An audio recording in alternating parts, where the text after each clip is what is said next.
Let's have the meeting. City of Monticello, March 3rd, 2006, 7 p.m. Meeting come to order.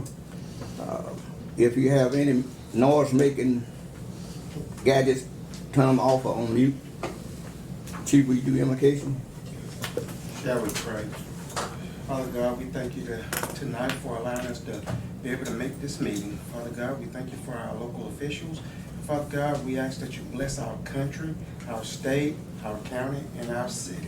And Father God, we ask that whatever decisions are made here tonight, that it be good and beneficial to the people of this county and city. We ask all these blessings in your name. Amen. Amen. Amen. Pledge allegiance. To the flag of the United States of America and to the republic for which it stands, one nation, under God, indivisible, with liberty and justice for all.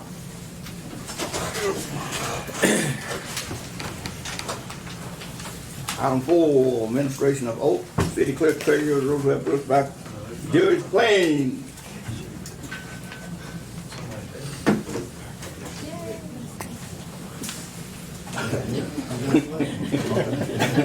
Got anybody here, family, you want to hold this Bible? Yeah. Okay. You hold that. Place your left hand in there and raise your right hand. And repeat after me. I, Roosevelt Brooks, I, Roosevelt Brooks, do solemnly swear do solemnly swear that I will support, I will support, protect, and defend protect, and defend the Constitution the Constitution and government and government of the United States of the United States and of the state of Florida. of the state of Florida. That I will support, I will support, protect, protect, and defend and defend the government the government of the city of of Monticello, the city of Monticello, its charter laws its charter laws, and ordinances, and the ordinances.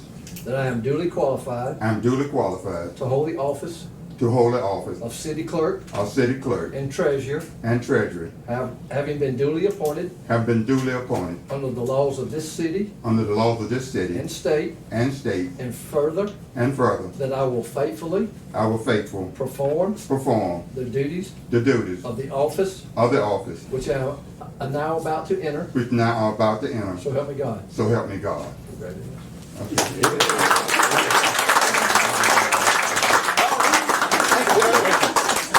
a good day. Good to see you. Y'all have a good day. Before, is anyone out there outside the walls need to sign up for comments? If so, now we start. Okay, the list is right in here to sign up. Kurt, did you have 2 pages? Does he need another? No, as long as you didn't have Another one? Okay.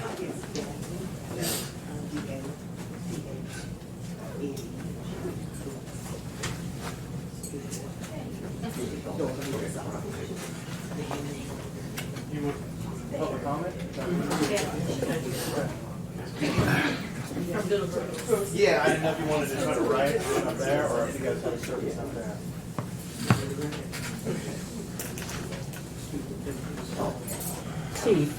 Chief, do we have any more chairs? They usually have something in that back room. They usually have something. Yeah, that's the first one. Nobody else has. We'll pass it anyway. Yeah. If it was strictly going by, we'd be advised. There's a few more right here in the corner. You got more than a chief or is that? There more than you He have? said something in the corner. Be out there in the hallway. Kurt's got some right over there. Open your ears up. Think you can talk loud or something. You got enough of that?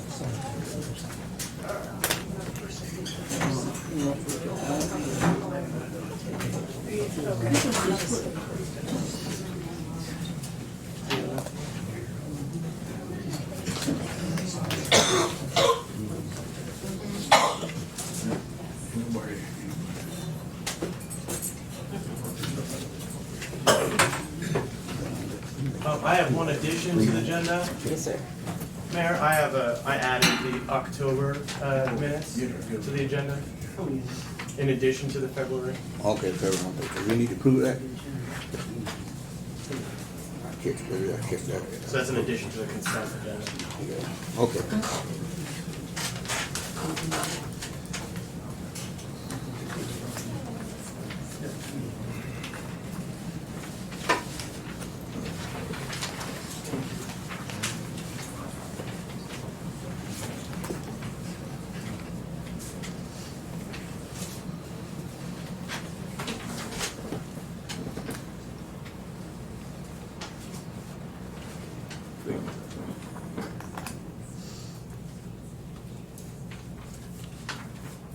All right, we can pick it back up.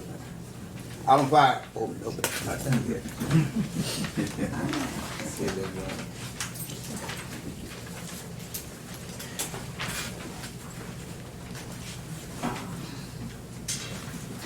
Yeah. Yes. First one on the list is Dr. Vivian Ross. 3 minutes. Yes, sir. And if you get caught up with 45 seconds left, three, just whatever you stop at, take a team, want to talk, we discuss it after the meeting. Yes, Mr. Mayor. Yes, ma'am. Gotta move. A lot of items on the agenda. Now, you know, leadership sets the tone, the rhythm, and that's a serious standpoint. That's minutes going. Thank you. I wanted to commend, my comments on start with commending Brother Doogie, Roosevelt Brooks, for being appointed the new city treasurer and clerk for Jefferson County. We want to, on behalf of the Howard Academy High School Alumni Association, we want to welcome you to your new assignment. We know that you will do well as you did in high school at Howard Academy. You're both part of, as the Reverend Councilman Clark, we all graduates of Howard Academy High School. The other one also from a community engagement standpoint is that we need more lighting on the east side of town. And I shared this with our city manager. We need that four-way stop sign intersection right there between Marvin Street and Branch Street. We have 2 signs there, but we need to have a four-way intersection there. Okay, we talked about having markers and so forth there, but we don't have enough. And because that side of town is also a pedestrian side of town, just as north side is, we need to have more lighting there. The other one is the observation of the Palmer Hill Road and South Railroad Street, because that's the other one that we complete that particular project. I want to thank you guys for having me speed bumps put down, but there's a need to have additional ones and have that curve, all of that needs to be taken out, because people are still coming around the corner real fast. Yeah, we're gonna try to trim some of that vegetation so you can Yes. see around that curve. Yes. And then we're gonna add some, like reflector type poles on the outside of the curve. But yeah, they were able to get some signs on the speed bumps in. And the final one is to ensure that when we recognize the special months such as African American History Month, Women's History Month, and others that are out there, I would recommend that we have an advisory committee to make recommendations to the council to have to demonstrate community input. That's my final recommendation. Thank you. Thank you. Next on the list is Miss Sandra Thompson.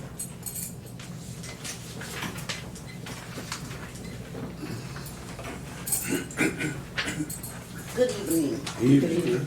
I'm here to address. State your name and address for the record, please. Oh, ma'am. I'm sorry, Sandra Thompson, 400 Hill Street, Monticello. I just recently moved back into town and I've been at this residence for 3 weeks. I received 3 water bills, each adding up to over $150 each. So I paid one online. And then when the other one was due, I was told that a bill was left from the former residents from December, because I paid the one for January and I paid the one for February. So I asked the question, why am I being billed for 3 bills when I only been in this house for 3 weeks? So I did reach out to the other person, which is my niece, and she does have the receipt where she paid the December bill. So I'm still stuck paying an extra $300 for a water that I never use. So the issue is I need to get it straightened out. And as I was told, there's only me and my husband at this residence, that my bill will be this amount every month without even me staying there. And I asked the young lady, how could you tell me ahead of time how much my bill would be? She said, according to the last residents, they had high usage. So I went on to tell her, well, it's just two of us, so I don't think I'm going to be paying $150 water bill every time. So tonight I'm here to present that I need to get my water bill straightened out, because there's no way I'm going to pay $300 for something that I'm not aware of what I'm paying for. What was So that address again? that's my issue. Can you tell me the address again? It's 400 Hill Street. 400 Hill Street? Mhm. Okay. Yeah, we'll look into that. Okay, I do have all the receipts, okay? Okay, All yeah, right. yeah, I'll check on that. Okay. Are new meters out there, Manager? Yeah, we're constantly replacing meters when we That find we can bad get some ones. Wyco out with us. Yeah, we'll look into that. Maybe I'll get that. $300. All right, Chief? The next one on the list is Teresa Thompson.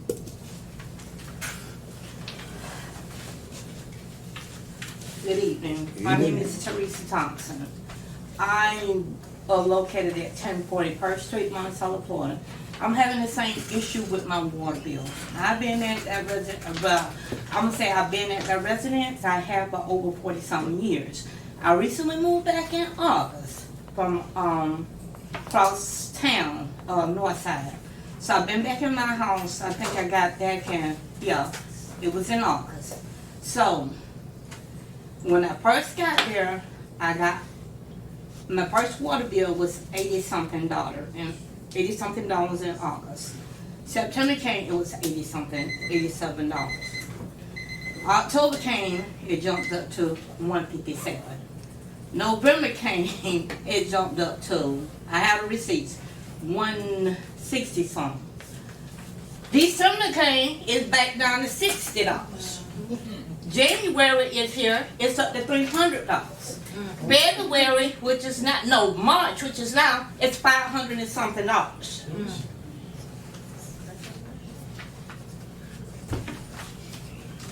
So for, is this 1040 First Street? So on that one, there was December, when they went to read, they were not able to get a reading. So then the January reading, and then the bill that came from that was two bills put Hold together. up. You got a reading because I paid a $60 bill. I So- paid a bill. I don't know whether you got a reading, but whatever you bill me for, I paid my portion. So for the December reading, there's the base with no usage, because we couldn't read any usage. There's the base of $9.51, and then there's still the sewer charge base of $22.84, and there's still the garbage that you pay for of $21.60, and the stormwater of $1. So you still paid that minimum base. Then in January, when they read, it gave you two bills because we couldn't get the December reading. So it's still the proper usage. It just, one of those bills came a month late. I'm still trying to understand how I jumped from $87 to 100 and something, and then 2 something, then, I mean, 3 something, $270 something. I went from 87 August and up until now, I'm having a $300 water bill. I mean, reading what, and then I was informed, I'm not gonna say, the meters, they said the meters were not working properly when they came out and I called, they said the meters were not working properly, but, you know, that's on the citizens, that's not on us. I just don't feel that, and then I got to double up, my light bill's not that much, and I mean, it's the, what, I can't afford to pay no $400 or $500 water bill. That's ridiculous. It shouldn't be jumping. It's jumping back. The last I've been steady paying ever since $87, even before I got back over there. That was a bill I was paying crosstown when I got back. The first 2 months, that's how much it was. Then it jumped up to 160 something, 150, 160.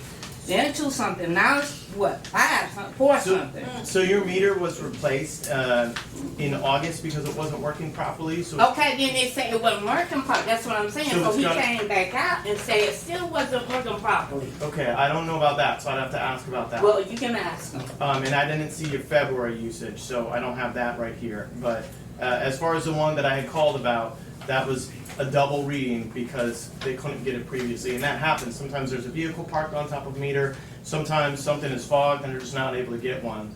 So then the next month, they get that. And the water usage is not, so what are we paying for? Cause the water usage is not that high. What are we paying, what are we paying for? So do you wash any cars at your residence? No, if I wash a car, wash my car, nobody else. But you wash your car. So not, I haven't washed a car, but I do. If I'm gonna wash it, yeah, there.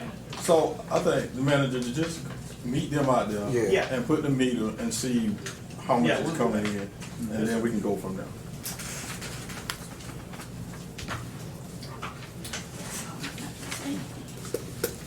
we'll call you. Okay, thank you. Who? That's it? Yeah, no total count. All right, consent agenda with additional approval of October and October 7, 2025 minutes and February 3rd, 2026 minutes. So I need approval of the consent agenda with those two items added to it. Okay. So moved with a correction. It has annual conference for Gloria Cox, April 15th to 17th. It's not the annual conference, this is the Florida League of Black Elected Officials. The annual conference comes in August. All locally. Oh, okay, that's just what it told me on the, I think maybe it told me on the website. Okay. Okay. Local officials, all right. And that right now would be, with the numbers they gave me, about $966. Okay. We gonna have to work on that. I ain't using it. Okay, now what? So we approving just the minutes at this point? Yeah, and but she gonna read the proclamation for the. Yeah, first is the yeah. minutes, and then if you guys. All right. Who did the second? I didn't know what we were seconding at this point, so that's Yeah, why I First was- the minutes. Yeah. Just the minutes. October So- and then Yeah. February. Yeah. All right, I'll second that. Mm-hmm. And then we got what? February. Okay, so are we? But I did that added to the consent agenda. Yeah. Okay. So it's already in. When you approve the consent agenda, it's already there. Okay, so, Okay, so I heard. so who moved for the minutes? I'm sorry. I did. Yeah. Okay. And second, who did second? That's Brian. Councilman. Okay, so it's been moving second. All in favor? Aye. I'll have it. Item 7, public hearing. Are we gonna do the proclamations? Oh, yeah. Thank you. I'm Well, gonna get up. and are you guys approving Gloria to attend the conference? Well, that's into it. It's in it. They approved the whole agenda, so Okay. we're gonna have to come up with one. Okay. You might have to do it. Go ahead. All right. We ready for read the proclamation. Okay, ladies and gentlemen, these proclamations are honoring, the month of March is honoring women in history. And so we have many women, but we have pulled out women we want to honor in Monticello, women who are doing business in Monticello, some leaders, and 2 that we are representing tonight would be Pam Kelly. There she is.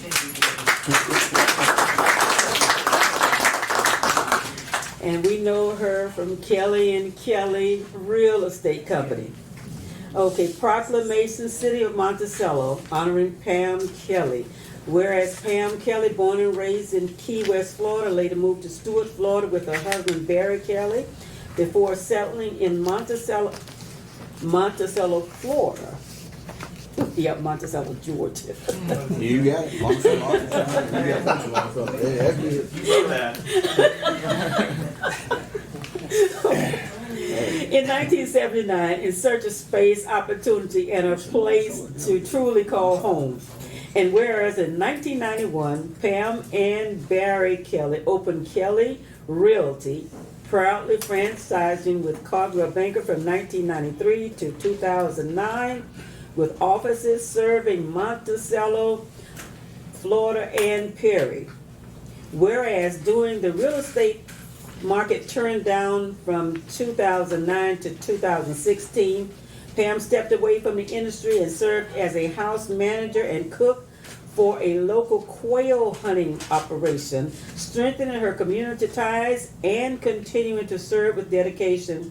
And whereas she returned to real estate in 2016 with renewed passion and commitment, continuing her work as broker owner of Kelly and Kelly Properties, helping families and individuals find their place to call home. And whereas her professionalism, resilience, and long-standing service have positively impacted the city of Monticello and Jefferson County.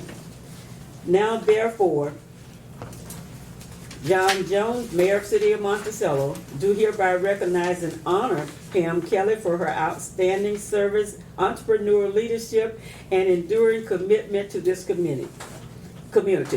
In witness thereof, I have set my hand and caused the seal of the city to be afflicted this third day of March 2026. John Jones, Mayor, Gloria Aycock, City Council. All right.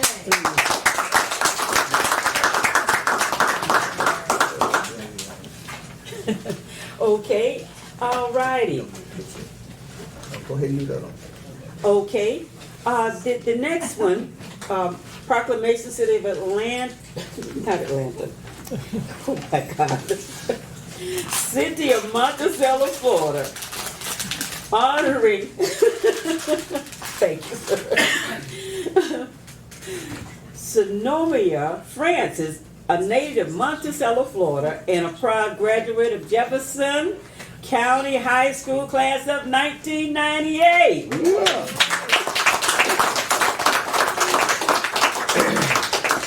Whereas Shanomia Francis is the owner and operator of Mia's Cakes by the Pound LLC, a brick and mortar bakery and ice cream shop located just 1 block from her childhood home, symbolizing a full circle journey of vision, perseverance, and hometown pride. And whereas through her leadership and dedication, Mia's Cakes by the Pound LLC has become a valued part of the local economy and welcoming gathering place for family celebrations and community connection. And whereas as a small business owner in a rural community, she actively contributes to local economic development, job creation, and sustainability of small town enterprise. And whereas Shanomia Francis proudly sponsors the Jefferson County Recreational Park T-Ball League, investing in youth programs that foster teamwork, confidence, leadership, and community pride. Whereas in addition to her entrepreneurial success, she is a licensed insurance professional in the states of Florida and Georgia, helping families protect their income and build generational security. Whereas through business ownership, financial services, youth sponsorship, and community advocacy, Shanomia Francis exemplifies resilience, leadership, and an unwavering commitment to investing back into the community she proudly calls home. Now, therefore, I, John Jones, Mayor of the City of Atlanta, Florida. Oh, God.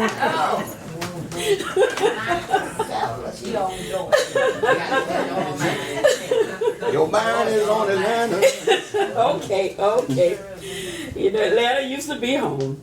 City of Monticello, Florida, do hereby proclaim recognition and appreciation of Shanomia Francis for her outstanding contributions to economic development, youth empowerment, and community advancement within the city of Monticello and Jefferson County. In witness thereof, I have hereunto set my hand and caused the official seal of the city of Monticello, Florida, to be affixed this third day of March 2026.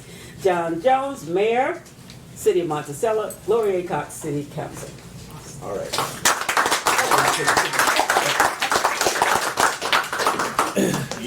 Present it to him, let the former static guy. Okay. Ask him to come up. You want to get, I gotta sign him. Sign him and then give him up. Now, I need to redo this when I got this lady from Monticello, Georgia. That's all right, he's screening it up. Yeah, move. Okay. What other one? It's on. Okay. All right. Okay, let's do some pictures. Pam got it. Oil. Yeah. Up front. Up front.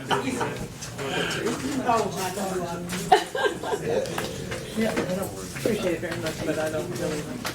Yeah, well, she left 40 minutes. Don't go out there and give it to him. I'm standing behind.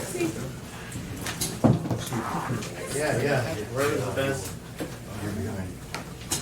Former Mayor left it, that's why we here. Sorry, I got my Oh my goodness, look at all these cameras. Shoot them up. Shoot them up. Okay, let's hold this. Okay. You are so worthy. I'm just snapping a few, so. Go. Quickly. Okay. Miss Pam don't love picture taking, I don't blame her. No worries, no. He's here in the back. Okay, we good? Yeah, gotcha. All right, outstanding. Thank you. Okay. Thank you.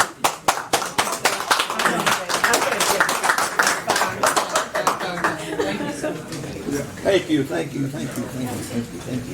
For your kindness,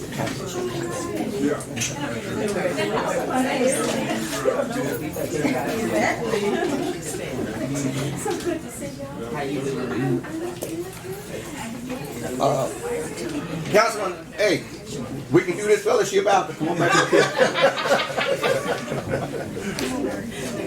Mayor, I need to read something for my. All right. Mayor. You got it. One second. Yeah, you got it. One seat. Can you come in here and take a seat? I have no idea. Honey, I don't even know anything. Do that out. Okay. Before we get to item number public hearing, I have a letter from the Vice Mayor. I think she's in Spain, and I'm going to read this letter. Mayor, fellow council members, and citizens of Monticello, please accept my sincere apology for my absence from tonight's meeting. While I regret not to be here in person, I did want my comments to be shared with you. First and foremost, I would like to extend my heartfelt thanks to Tammy Lester, my appointee to the Charter Review Committee, for her outstanding service as chairman. Over the past 8 months, she has provided steady leadership, thoughtful guidance, and a clear vision that enabled the committee to complete its work thoroughly and efficiently. The successful completion of this extensive review is a direct reflection of her dedication and commitment to our city.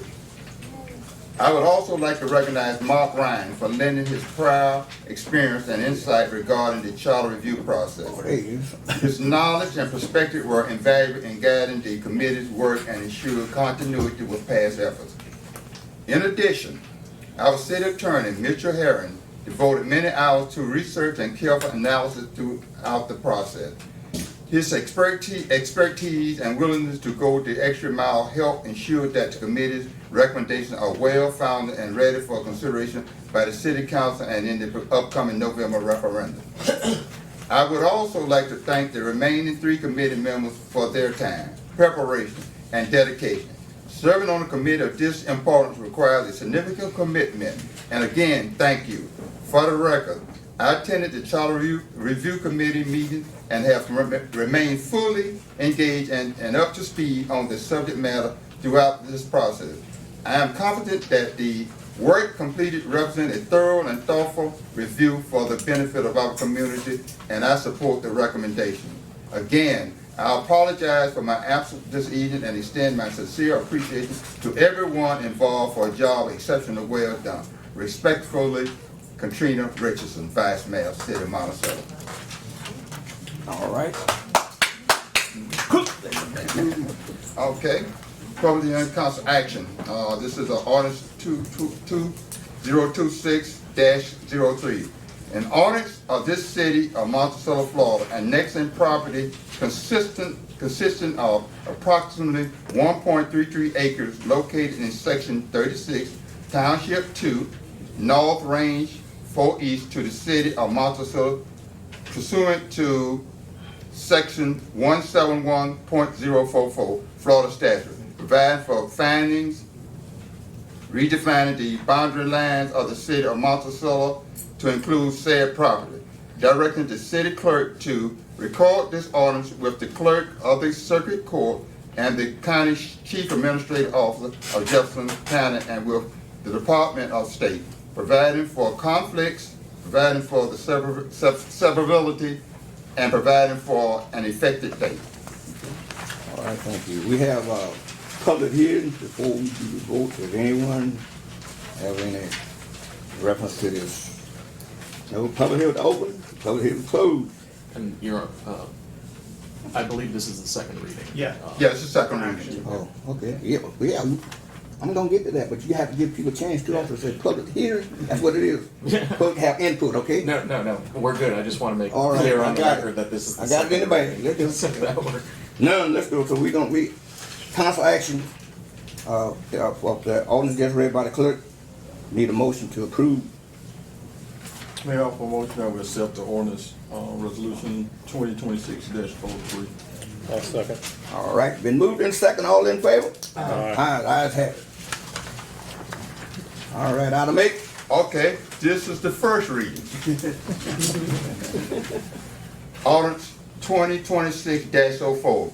An ordinance of the City of Monticello, Florida, annexing property consisting of approximately 1.928 acres located in Section 25, Township 2, North Range 4 East to the City of Monticello pursuant to Section 171.044 Florida statute, providing for findings, redefining the boundary lines of the City of Monticello to include said property, directing the city clerk to record this ordinance with the clerk of the circuit court and the county chief administrative officer of Jefferson County and with the Department of State, providing for conflicts, providing for severability, and providing for an effective date. Okay.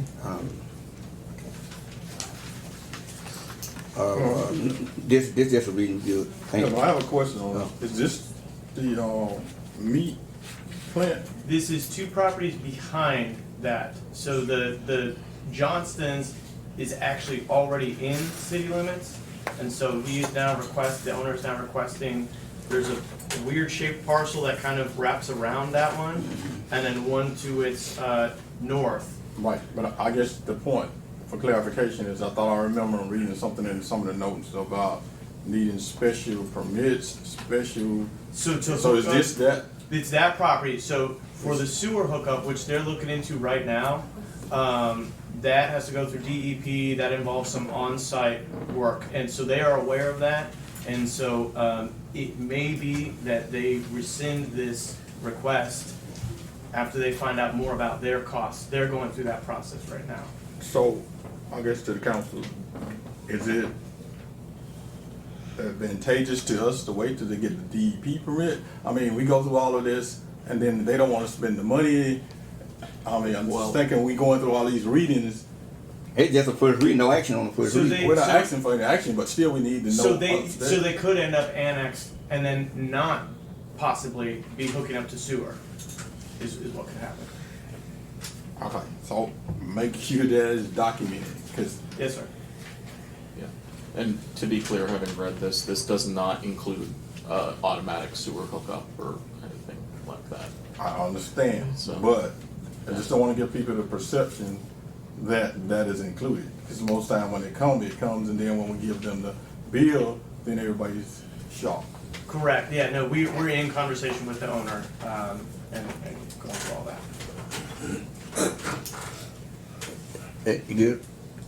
Councilman Evans, you good? I'm good. All right, item 9, manager report on funding for 310 North Jefferson Street. So 310 North Jefferson was brought up at the previous meeting regarding truck bed that ended up out in front of the building, and it's a historic property, so there was some issues with that. That was kind of a series of misinterpretations of guidance and actions between all parties involved, resulted in the premature placement of a structure that was not approved in front of the building. Since then, that has gone through the approval process, through the Historic Design Review Board. Their permits have been granted for the signs that they want. They removed the idea of putting a sign on the truck bed altogether. The truck bed has been removed, or moved back behind the building. And as far as the city's concerned, this matter has been Settle. closed, yeah. Close that. All right, thank you. Item 10, new business, preservation by John, I can pronounce that. John Petrovich. of There you go, you Supervisor. pronounce it, I was just gonna tell you to pronounce that, I don't want to miss your name. CHP is one of our consulting firms that we have a Okay. continuing services contract with. Petrovich. Good evening, council. So my name is John Petrovich. I'm with CPH Consulting, formerly Midtower and Associates. Been your engineer since 2008. I've had the pleasure of serving the city since 2002. My main scope of work is I work closely with your engineer, Kellen Lindsay, to identify grant funding opportunities to fund your water and wastewater projects. So that's what I'm here to discuss today. Something I was heavily involved in. I always love coming back to the city. It's the solar array you've got out there. So I help manage that project. So really enjoy the city. And what I want to present today is probably even more exciting. So just a little bit of backstory. In June of 2025, we submitted what's called a request for inclusion to DEP State Revolving Fund. And that's the same program that did fund the solar array project. Typically that program for communities under a certain population threshold and income threshold, it has a loan component and also a what they call principal forgiveness, a grant component. Following Hurricanes Helene and Milton, a special appropriation came through the federal government and is being administered through the SRF program. It's called SAM funding, that's that acronym SAHM. So this is a 100% grant funded project, which is being administered through SRF. So what is being presented today is a resolution. It's ultimately an authorizing resolution that goes into the loan application. Again, they call it a loan application because that's the structure, even though it's going to be 100% principal forgiveness for you all. So anytime you apply through SRF, they always make you pass this authorizing resolution. It's ultimately boilerplate. It's been amended a little bit to basically not pledge any revenues because it is 100% principal forgiveness. So ultimately what it does is authorize the mayor or vice mayor to sign the loan application and ultimately the subsequent loan agreement. The loan application is due on March 12th. And then they have until June 30th, I believe, to provide the loan agreement to the community for execution. I expect it will be before that. This is federal money. They'd like to see it moving, but this is for wastewater collection system improvements, the top of the other grant that you have. So happy to answer any questions, but ultimately this is just the next step to then submit the loan application. An agreement would then come, and you'd be able to look at those terms and conditions. But again, it's a really exciting opportunity, 100% grant for $12.87 million at 0% interest, because it's free. So yeah, really excited and pleased to present this to you, but that's the item for tonight. Okay, are we ready to go ahead and file for this March the 12th? Yes, ma'am. So the loan application has been prepared. This is just the final piece, is the authorizing resolution. Once you pass and adopt it tonight, I'll get a copy and I'll get it shipped off to DEP as soon as possible. Great. And they had already basically earmarked us for this. This is just, we're just going through the steps now.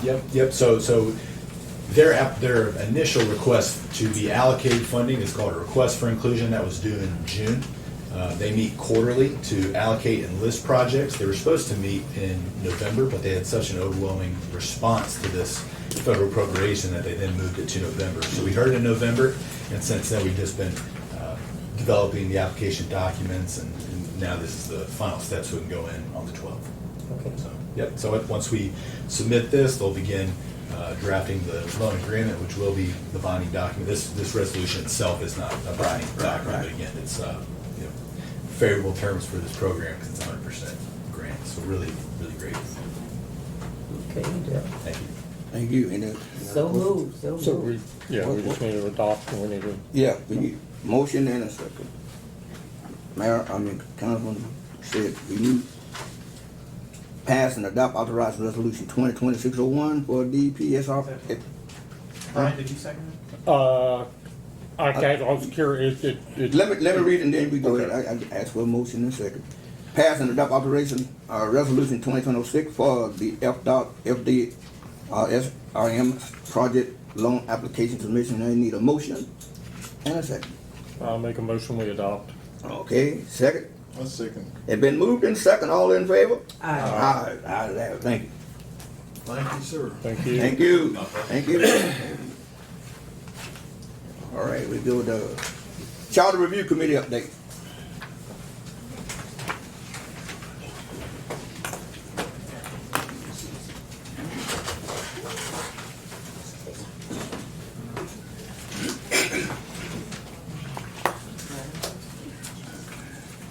Good evening. Evening. Mayor, members of council, pleasure seeing you again. I have a brief presentation for you this evening. With me is our chair, Pam Kelly, Dr. Royster, who's a member of the committee, Johnson, Pittman, I'm sorry, and Ms. Connor. Okay, municipal charters in Florida are unique. There are 411 cities, villages, and towns, all on a charter. Like the Constitution, it is a broad framework. It explains the vision, the mission, and the structure of the municipality. It explains how the representatives will be elected, the chain of command, and fiscal authority. Details are then adopted by local ordinances above and beyond the charter. Typically, charters are 8 to 10 pages in length. Some more, some less. Some charters are created with specific, charter review committees. Some are created by ordinance and actually within their charter. Some are created by ordinance and others are presented as requested, such as what you did last spring for creating a Monticello Charter Review Committee.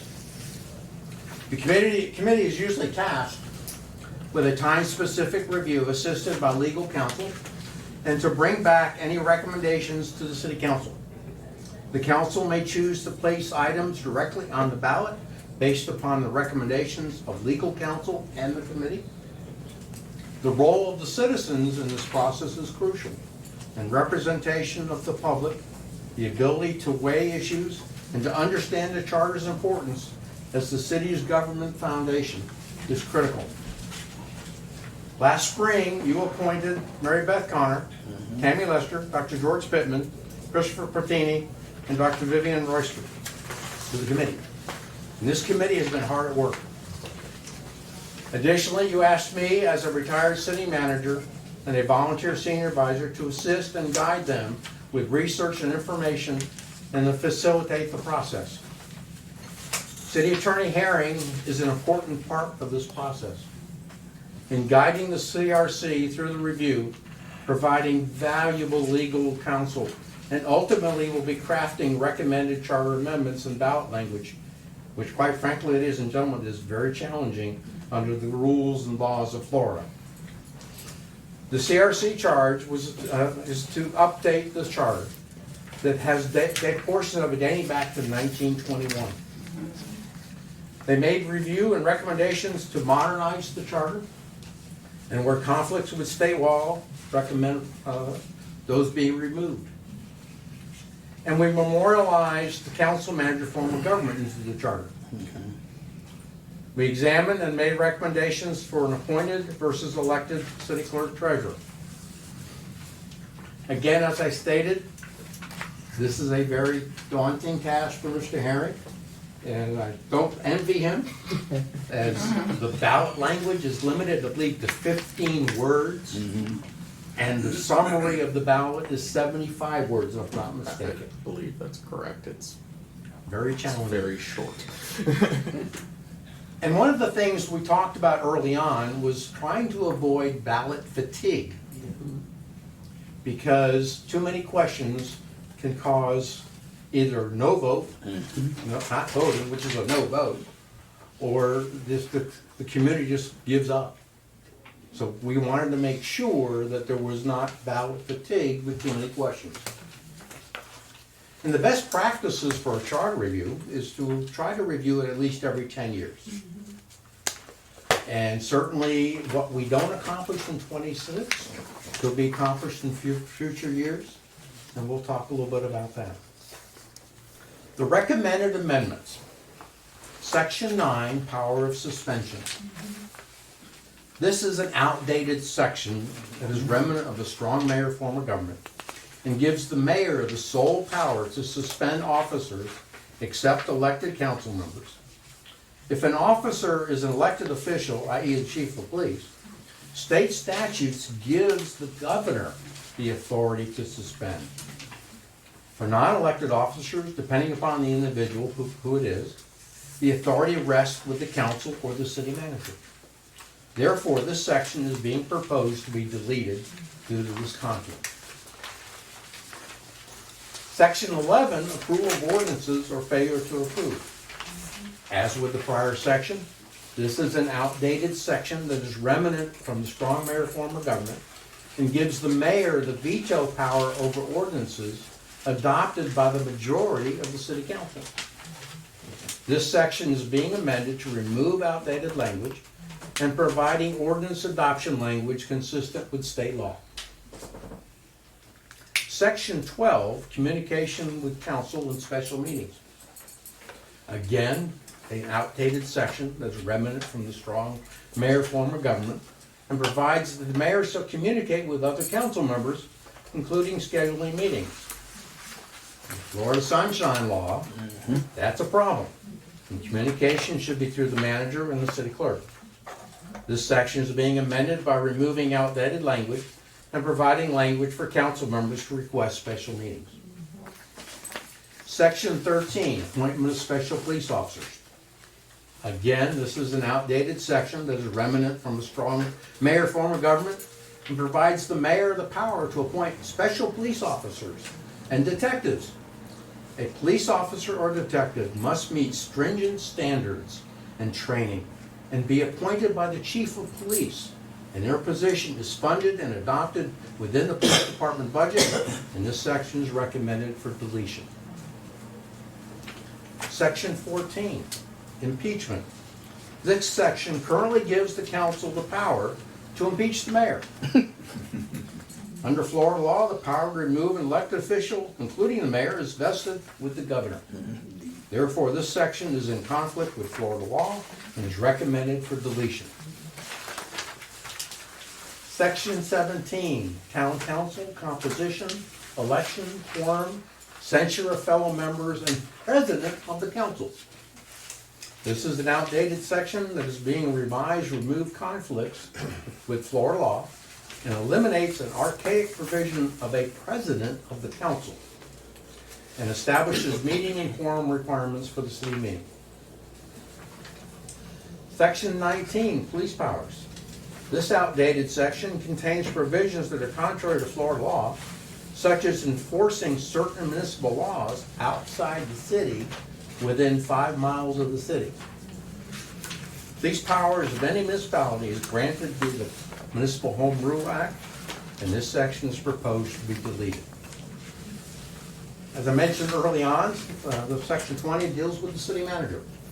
This proposed new section memorializes what already exists. It memorializes the existing city manager position into the city charter. This section outlines the appointment and removal authority of the city council for the city manager and outlines the duties and responsibilities for that position. Section 23, City Clerk-Treasurer. This section is being amended to provide for an appointed City Clerk-Treasurer.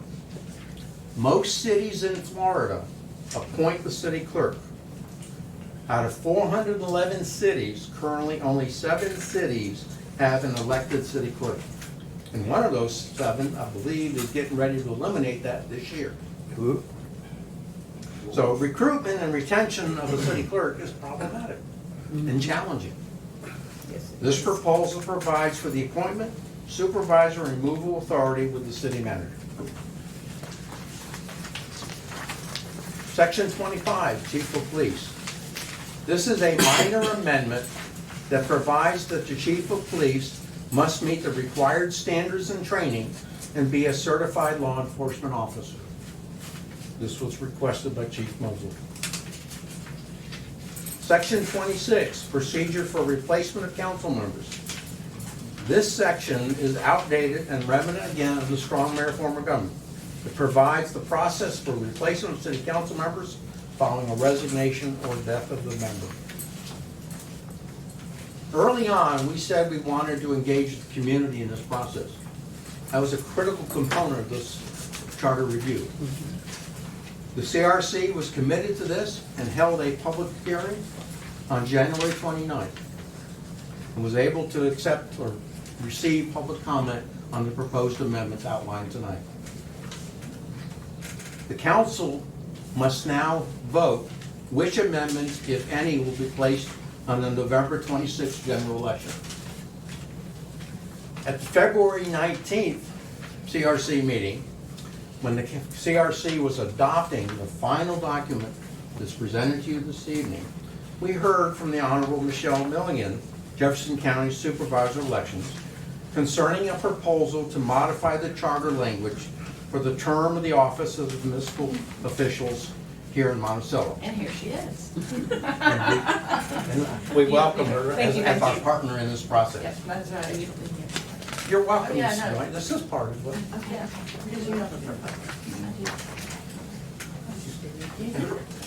Supervisor Milligan's proposal that's before you would be to provide a staggered term election of the elected officials here in the community on even numbered years so that you could potentially save off your election costs.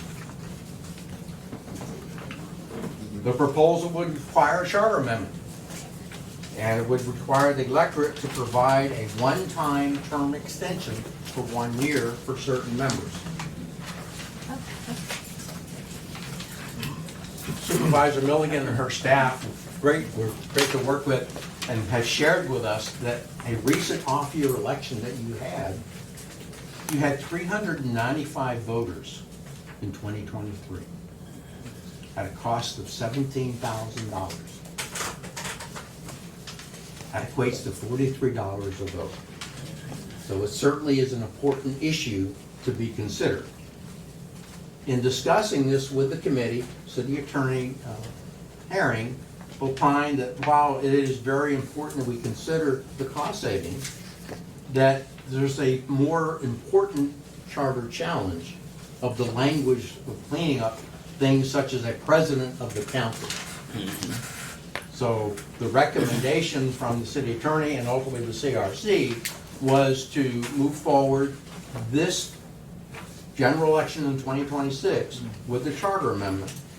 But you could potentially keep the CRC engaged and have a ballot question to address Supervisor Election Milligan's proposal in 27. Recognizing that does have a cost to it, but you would conceivably already have a proposed election in 27 anyway. So, have I covered everything, City Attorney? Yes, for a little bit of clarity on my part and my opinion on that. So the area that would be amended in order to move this would be Part 17 of the charter. And we are already amending that in part to switch around and remove, as Mark said, the president of the city council language, as well as a number of other items that have been largely superseded or need to be removed as part of the strong mayor form of government cleanup. Now, the issue with this particular provision is that adding this in doesn't match up sufficiently with the other provisions so that we can include it in one of those. It'd have to be a standalone issue, which poses a couple of problems from a practical perspective when this is on the ballot. Number one, it needs to be written in such a way that if one passes and the other doesn't, they don't conflict with each other. That's not the end of the world, that's something that we can certainly do. Number two, this would be an independent ballot question, which raises more concerns about the voter fatigue that we've already been discussing. On top of that, there's a few practical considerations, such as when to have this take effect. From a truly elected official standpoint, everyone who's up for re-election in 2027 was elected originally for a 3-year term. Or, excuse me, 4-year term. 4-year term. Why was I thinking? 3 council members are up for it. But anyways, I'm a lawyer, I'm not a mathematician. Anyways, they were elected for a 4-year term. This would essentially extend that for an additional year if it were to go into effect next year. And from a practical perspective, I had some concerns about doing that. I think that would be something for the council to consider when moving forward with this. And while I understand the cost savings, and I think it's a great idea to change this, it's just, I think we need to bring this into the 21st century before we do so. However, obviously, if the council would like to move forward with something like that, it is something that can be considered and crafted within this amendment. It's more of a, we're sort of having a preliminary first reading of this today. As the process for this is rather complicated, the ballot measures need to be passed as ordinances. The first reading for those is scheduled for next month, with the second reading being in May, so that these will all make it on the ballot before then. Obviously, this is a complicated process. As Mark has already opined, I have, for someone who deals with mostly being as wordy as possible, I have very limited words to work with in terms of writing these amendments. But currently, we're sitting at 5 ballot measures, which is a little heavy by my estimation. I don't know if there's any, you want any discussion on this or not, but that's... Is that section 17? What section you talking about, 17? Sections, I believe it's Section 17 would Yeah, be 17. the council makeup that would be amended. Yeah, section 17 is the portion of the charter that would have to be amended in order to change the dates of when, you know, your off-year election occurred. But again, Supervisor Milligan is here this evening, and I did say a few words. I'll say very few. I had a little speech, but y'all just pretty much heard most of it. One thing, if this doesn't make it this go around, I'm here to conduct elections. I would like, though, however, an updated interlocal agreement between the city and the office. The last one that we have on record is from 1990, July 3rd of 1990. So, in addition, I recommend that as well. It would be nice to kind of update that to, you know, protect you and me, and a lot of changes have happened since then. So it's like, you know, I can work with the city attorney to get something like that done. But definitely, I think this is a good idea. Not only is it cost savings, but when you look at, and I gave you all an addendum in your packet, if you look at the voter turnout during general elections and even years, compared to your standalone, you're gonna have a lot more turnout. So that's something to consider too. Chairman Lester, want to add anything? I would just like to tell all of you how impressed I was with this go-around. It was pretty obvious and daunting opening up the charter and seeing language from 1921, 1922. And so, yes, we got one clean sweep through, knowing that you're gonna want to not wait 10 years for the next round, but to take this issue on, you know, to bring it up, talk about it, and tighten this relationship here. And then, you know, it's too complicated this time to really get everything we wanted to do in this charter. So it certainly wouldn't be a waste of the committee's time to do another round through at your pleasure. But this was an outstanding committee. They were dedicated, they're smart, they get this stuff. And so I would say that every everything that went into this package was very well thought out and talked about, and Mark and Mitchell both did an excellent job. And Kurt, you did all right too. Dr. Richter and Dr. Bivin and Ms. Connor, fabulous to work with, dedicated individuals led by Chair Lester, and my honor to serve and help you. Thank you. Thank you. Appreciate it. Mayor, I mean, I just want to thank them as Yeah. well. My comments are just that I agree with present the recommendations Right. as they are. We one more off-year election and then try to correct the calendar, so.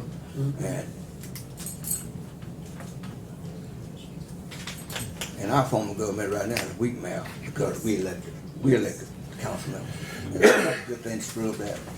So just in terms of process, can you clarify what we're, Okay, so we have to pass these under the same process as we would ordinances, Okay. which means that we don't have a first reading today because I frankly need time to write because what's included in these ordinances is gonna be both the charter amendments as well as the ballot provisions that go into this. And once we finalize though, we can't edit them at all. More importantly, I feel the need for there to be some discussion about any changes that the council may want to ask questions about prior to us getting towards even the first reading of the ballot measures. Just in case there's any changes, because this is not something to be taken lightly, in my opinion. After we do that, then these will get placed on the ballot, and they will be, come fall, available to be voted on. And that's sort of where the tricky part comes in, because if these are too interlocking and tied to each other, then we run the risk of having, again, one measure passing and another one not, and there being another conflict that we then have to resolve through another ballot measure down the line. But, which is why we try to keep these minimal. But at the same time, there's a lot to clean up here. And especially with the issues related to the strong mayor, weak mayor form of governance, and the provisions of the charter that have been superseded by Florida statute. Those are, while very important, are a little bit more mundane than some of the more practical concerns, such as the changes with the city clerk and treasurer, and making that a appointed as opposed to elected position. And on that note, if we'd like to have some discussion about that provision in particular, because there was a judgment call made during the Charter Review Commission as to how the position of city clerk would be positioned within city governance, that I don't know how the council would feel about it in particular. Specifically, the call was made because it could have been a position that's placed much as it is now under, or rather than being an independently elected officer, it would just be a position that reports directly to the board or to the committee, to the council, as a third sort of arm, or as another sort of arm of government along with the city manager. It could have been placed under the city manager with sort of a dotted line to the council, which is what ultimately the CRC recommended, or it could have been placed directly under the city manager as a direct report that would route through the city manager as other positions. Now, there were some benefits and detriments to all of those. The biggest being that in terms of just general operations and sort of more mundane HR related issues and things like that, from a long-term perspective, it's easier to have that position under the city manager as a more of an employee position. That way there's a clear line of reporting and a number of other things can be taken care of on a more standardized form throughout the non-law enforcement part of the city government here. If it were to report to the council directly, that means any issues related to the city clerk or treasurer would only be able to be addressed essentially once per month or at a special meeting, which poses some difficulties on its own, but also makes that position a little more independent and check potentially on the city manager in terms of the budget operations and things of that nature. Ultimately, it was decided to have this as a, or it was recommended by the Charter Review Commission to have that position as being under the city manager, but also with direct responsibilities defined by the charter that go to the city council. That way, there's a little bit of both in the midst of that, and there is a defined duty to the council directly from the city clerk position in this. And now keep in mind, this is not something where we're looking at our present situation and identifying a issue currently. I mean, throughout most of the time we were drafting this, we frankly didn't have a city clerk. But 10, 20 years down the line, and 50 years down the line, given how some of these changes went, that's really when you're looking for what problems could arise here. You know, when Kurt's retired, when Mr. Brooks, who just joined us, is also retired, when all of us are gone off of this dais. And we're looking at, you know, the city of Monticello 50 years down the line, is there going to be an issue that arises with the city clerk one way or the other? And that's what we try to account for in documents like this. Now, ultimately, if the city council directs me or wants to have alternative language in there, I'm happy to prepare it.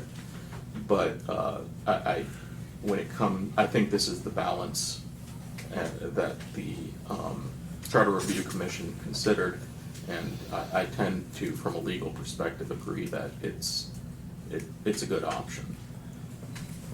So I have two questions. Yes. The first question is, like, I can't hear all of the recommendations.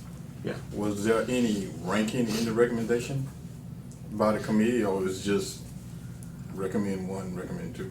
So was there any kind of ranking in what? In terms of like recommend X, Y, and Z. Well, which one do we really prefer? Which would we like to have? So was there any kind of ranking of any of them? There wasn't any rankings. When it comes to the things that I think were most discussed, it was definitely the city manager and the city clerk changes. Right. I guess what I'm trying to get to, if the committee discussed we don't want ballot burnout, and we have all of these recommendations. There was no rankings. Okay, so I think that's need to be kind of. I worked with Mexico Beach a year and a half ago on their charter review, and my memory is certainly correct. There were 7 ballot questions from their charter review. From what Attorney Herring is saying, he's gotten all of these recommendations incorporated into 5. Kudos to him for doing that. It's tight, by the way. Like, right, I agree, but to me, the average citizen reading 5 when 4 are pretty much text changes because of outdated. Now, my question is, within the committee,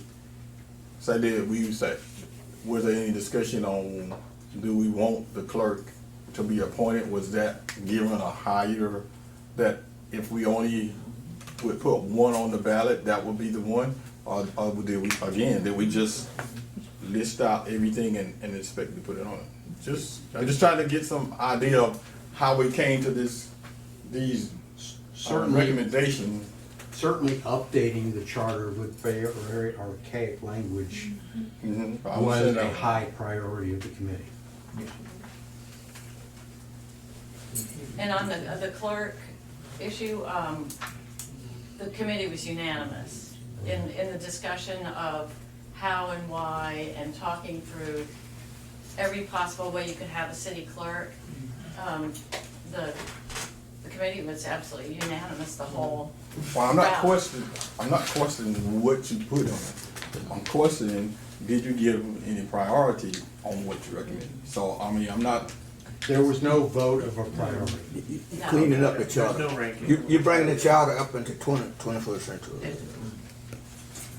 You're just taking that old language and the candidate, and this is what we're going with. Mr. Mayor, if I can complete, then I'll give you time. You got the floor. Thank you, sir. Again, so there was no ranking. No, there was no ranking. When would you have some preliminary write-up that you can present to us so we can review this? Well, the preliminary, it's, I call it, it's a red line, but it's not a red line. It's in keeping with the deletion and addition procedures of how these will eventually have to appear on the ballot. There is a full, if you look in your packet today, after the PowerPoint presentation that's in your packet, there is a full red line of the charter that includes the deletions as in mark through and the additions underlined throughout this as to what the Charter Review Commission ultimately recommended. Now, in terms of the and those I understand. I guess I'm trying to get to the meat of the matter is, if we say now we're gonna have the clerk appointed, who's gonna be responsible for recording all of these ordinances and make sure the state get everything documented? Is that now gonna be the clerk, or is that now gonna be the city manager? Oh, that's still the clerk. The clerk. Yeah, that's still the clerk. And the clerk, but how much of his power has been reduced for him to get that done when it's been set up that he's an independent person and he can have a say-so in how he presented it. So have that been discussed? And I don't need any hypothetical. I'm just asking a straight question because, like you say, this is very important. So this is not about a reduction in what the clerk does as a function of that position. It's about how that position is filled, and that's pretty much it. So it's not. I don't want to put words in your mouth, but I just want to understand. You're saying it's not about any reduction, but you're taking away his power. He still has all of the same responsibility. And that's just a general statement.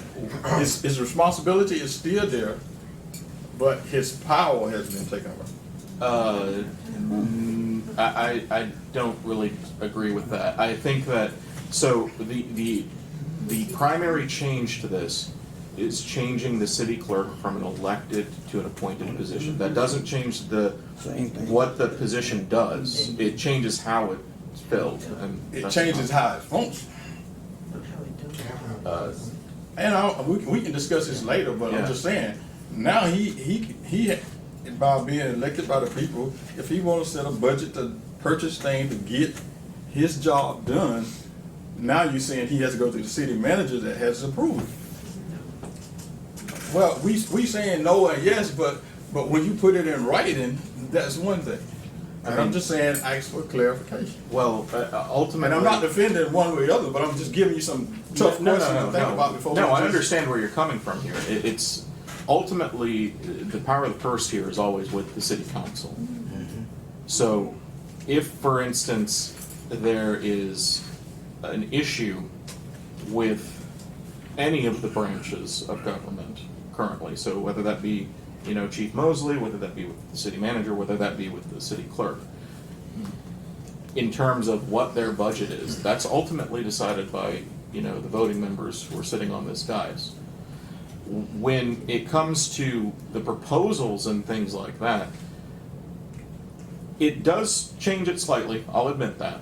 I agree. So Yeah. I'm not just thinking about budget and what, budget was just an example. But I'm just speaking on in the. terms of the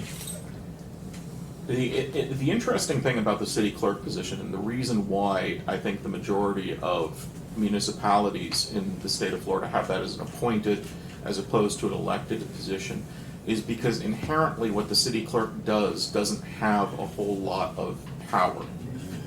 The city clerk is intended to be a position that keeps the records of the city, secretary. that keeps the books of the city, and that keeps certain operations running in terms of the finances and things like that. There's not a whole lot of discretion that you would see in most other elected offices with that. Well, I would agree, but I can also raise the point that if I am in a city that has funds, then yes, it might be easy to keep those records and keep those books. But when I'm in a small town and I'm asking questions every day, and how about this ordinance and that ordinance, that can become an issue. Just a point of something to think about. Everybody just want to kind of get the pedal to the metal. I'm just saying, let's really look at what we asked. And I'm not saying vote it one way or the other, but I do grab the sense that some people think this is just something that we just rush by and put into play. And actually, there was quite a discussion on the issue. I shared my experiences of 40 years of managing 3 cities in Brevard County. Of those 3 cities, one was appointed by the council. That created a huge issue in terms of disciplinary action. It had to be brought before the city council in a public meeting in a very tough situation. And that's something to think about, that if that's how you want to go, that's how it would be handled if there was a disciplinary type action against that employee. I think we may be talking about a couple of different Yeah, things. I'm not talking. You finished, Councilman? Yes, I'm finished, Mayor. This one. We put those items, the chief and the clerk, on the ballot in 2013. And now it's finally a bit better because they rejected it because they're saying we try to take their power away from them. The people did. So I'm hoping that the recommendation go for opponent, that the people would have enough understanding that they're still operating, still in the rim. And Florida Statute 166 give you the guidelines of every position, everything that operates through the municipality, including the city clerk, which is secretary. My recommendation will be, if you proceed with these, is to develop an informational flyer. Yeah, that. To put in your utility bills. That would work. To inform the community. Yes. Where you're going and why.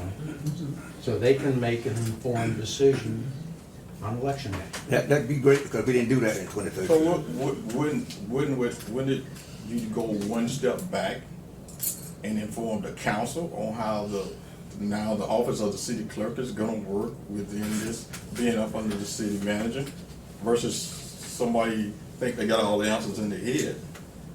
Wouldn't that just be a great thing, that this is how that process is gonna move forward? I'm trying to address your questions here, but I'm not exactly sure what you. Well, I mean, you don't have to address them tonight. I'm just giving you some ideas. More than 1 or 2 people who think they have all the ideas in their head and are just going off emotions. Dr. Ross, you have the floor. Just briefly, Brother Councilman, if you will remember in Mark's presentation, we talked about what, not only the review of the charter and all that goes with it and everything, but there was a peer review. This was not just thrown together, and we did the historical overview and everything to ensure there's equity. So the idea was to demonstrate community engagement and community empowerment through, in the end, we would have the referendum to look at, and citizens would have the opportunity to vote up or down on this particular process. But we ensure it's not that we don't want to give, we do not want to give the appearance of we're making a decision. Everything was prepared objectively. So thank you. But, and again, I'm not here to keep us all night, but Dr. Ross, all I'm saying is take that back down one step and present that to the council. It's like, to the council, okay, we're gonna merge this in, vote on it, then we're gonna take it to the people. Remember. So, I mean, we need to explain it at the council level of what's the effect gonna be. Well, you want to demonstrate community involvement, and that's one of the stickers that we addressed also. So this whole package that he presented, consultant presented, was to demonstrate that you want to ensure that citizens have the opportunity to vote again. So in the final analysis, that's why we got the support of our supervisor on the elections and involvement and everything, and of course, Attorney Herring with the distinguished leadership. So it's not trying to cut anybody out. It's a process of objectivity. Okay. That was I think, so I think I understand where you're coming from now, and by all means stop me if I'm wrong here. Okay. So the way this was written, it does a few things to the city clerk position. It designates a handful of things that are specifically referred to the council directly, specifically the preparation of financial reports and other things. The city council can direct the city clerk directly to do that. Ordinarily, that would have to be filtered through the city manager for other employees to be ordered by him to do certain things. Secondly, the standard duties of the city clerk as provided in Florida statutes, which is administering oaths and taking the minutes, are incorporated into this. And thirdly, there is a provision in here that says the city clerk shall be a managerial position with such powers and duties as may be designated by the city council in addition to any other such duties as may be listed herein, which gives you the opening to change how this position operates by ordinance should the council deem it necessary as we sort of move forward here. I'm trying to address what you're talking about, but I'm not sure. Well, that's the what main you're getting point, at. what I'm talking about. Yeah. We haven't even discussed what's gonna be the duties the council is gonna give to the city clerk in this new role. I don't think the role has changed, though. I guess that's what I'm not understanding. It's, Well, I guess it will be, but if you're saying the role is not changing, but my power is changing. I mean, well, You got if you have that mentality, then yes, it wouldn't be changing, but, and it's, like I say, it's just, well, something to think about as we sitting here moving forward. I mean, there is a slight change in power that I can see based off of this being an appointed as opposed to elected position, in that it's, subordinate to other positions because of it being appointed rather than elected. But beyond that, I don't see a whole lot of change to the duties and abilities here. And the other thing, if I could add, is that, early on in the presentation to the community on January 29th, we expressly said that this is a council decision. This council will decide if any of these questions would appear on the ballot. I agree, and all I'm stating is that the council take some time and analyze what we put on the ballot. That's all. So if my discussion of asking a question draws all of this friction, then that. I mean, ultimately, I think that's why we're bringing this up as early as we are, is so that there is this opportunity for discussion here today before the measures are even prepared. Look, this is a lengthy process. It's been going on for 8 months now, at the, committee level, and now we're bringing it in front of the council to have it start to be considered, and ultimately, the earliest that we could possibly vote on this is in May. So I think having the discussion is sort of where we're at, unless I'm mistaken. And that's what this is, a discussion. Yeah. And I don't see this as friction, I'm just trying to understand what you're asking. Well, you might be, the body language and the and ahs and ahs, it's like every time I make a comment, it's like creating some roadblock. And it's just like when the citizens come before us, they want to know in detail what we're discussing and where we're moving forward. And so if we can't explain it, then there is a problem. And that goes for every council member. Like you said, we're a weak leader, not a strong. Thank you, sir.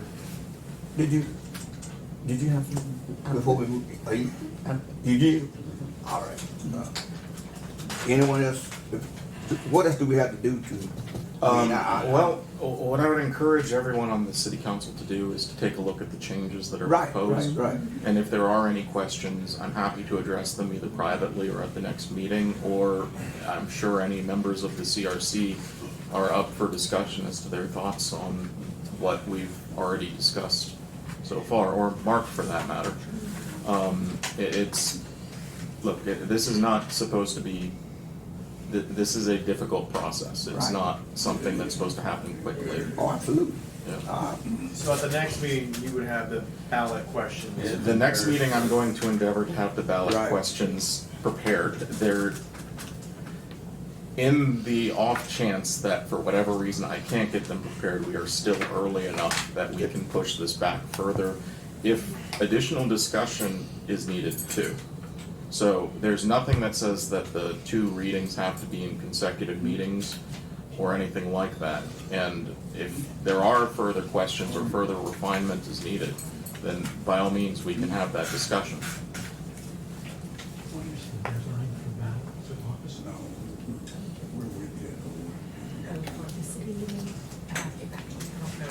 I was just asking for election what the deadline is to get something on the ballot. I know in my county, it was August.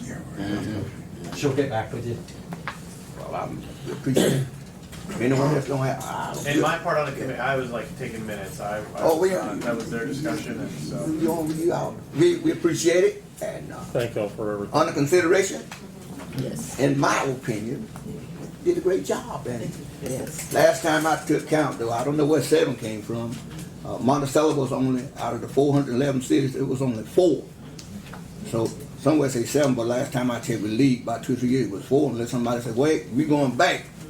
But it was 4, and we were one of the 4. So if it's a condition, if we get it to go on the ballot and the citizens approve it, then we'll be minus 1, it'll be 3. Thank you. Thank you very much for your time. And so to the council, to the committee, don't think that the question is that you didn't do a good job. It's just questioning. And so just appreciate you for your service, but just because I ask questions, I'm not saying that you didn't do a thorough job or whatever. I don't want nobody to get that. Answer your question, Mr. Mayor? Oh, I'm good. I don't got no issue. We had Callahan, Glen Ridge, Live Oak, Monticello, North Miami, Okeechobee, which is changing in 27, and Stark. Wow. Those were the only cities out of 411 with an elected city clerk-treasurer. Appreciate it. All right. And we would be disappointed if you didn't ask questions. Okay. We would. All right. Thank you very much. Thank you.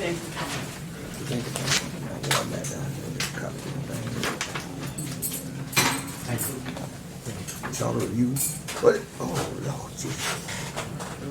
Next item is declaration of nuisance for 210 Osceola Lane. City Attorney. Yes, so having reviewed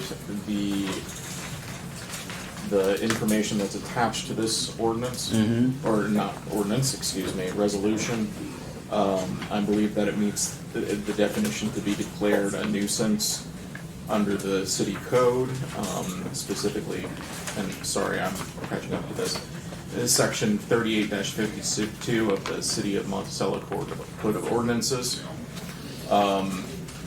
The procedures for this is that essentially we have it declared as a nuisance, and then after that we have a hearing, as this is a matter affecting the substantial rights and due process is required.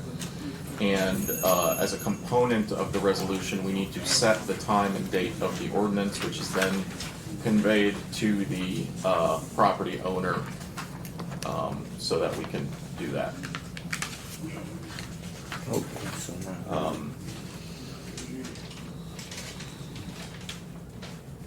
There have been 2 notices of violation sent to Mr. von Kletchner.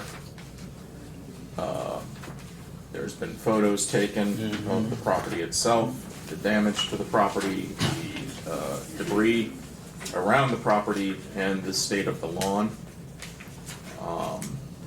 And as I said, having reviewed all of this and pursuant to the code, I passed through there and it looked like a jungle. So what's the earliest we can schedule a hearing for this? Is there any, what kind of notice timeline do we gotta give for? ordinarily, so according to the code, he needs to be sent a certified copy of this. I wouldn't recommend having it any sooner than within 20 days, because that's a generally adequate amount of time in terms of providing notice, ensuring he gets the notice, which is complex in itself sometimes, and being able to schedule the hearing. That being said, ordinarily for cities doing things like this, it's pretty standard to hold these prior to the next city council meeting. And I think under Seth, when Seth was city manager, we did that a few times to declare a handful of properties substantially greater nuisances than that they needed to be torn down, but nuisances nonetheless. So we could do it the next April 7th at 6 p.m. or something like that? Yeah, that's sort of what I would recommend. Okay. Now, in that capacity, the city council is acting in a quasi-judicial function, so y'all are sort of sitting, and my representation is of the city council. The city, in this case, is a party, arguably, as represented through the city manager or our code enforcement officers, and they would be presenting one side. It is adversarial. Should the property owner elect to show up, he has the right to speak and obviously to make argument as well as to why his property should not be declared.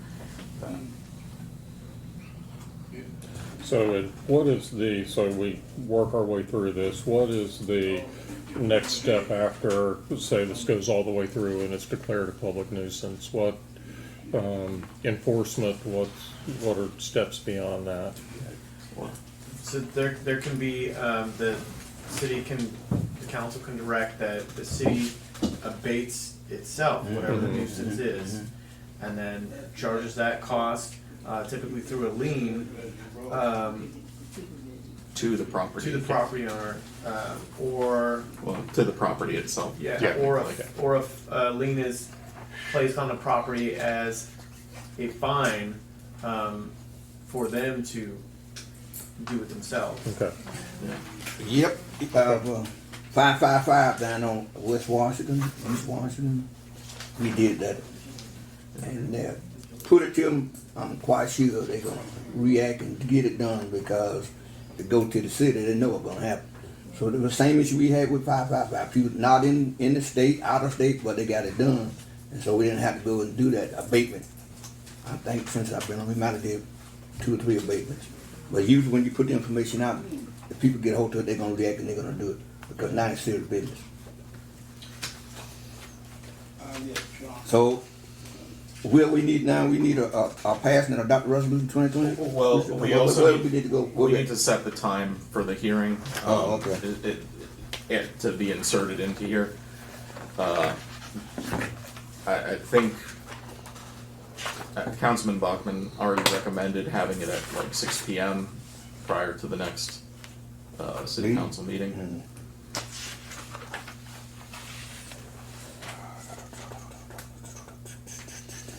Do it have to be advertised? Yes, Yeah, so you're gonna have to- it needs to be advertised, and he needs to have notice of Right, it. so you're saying something like 20 days.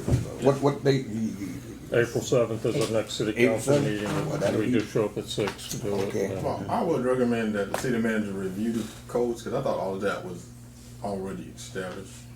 That once he send that out, then there's so many days. And right, we do it the next council meeting. But It should be in the ordinance.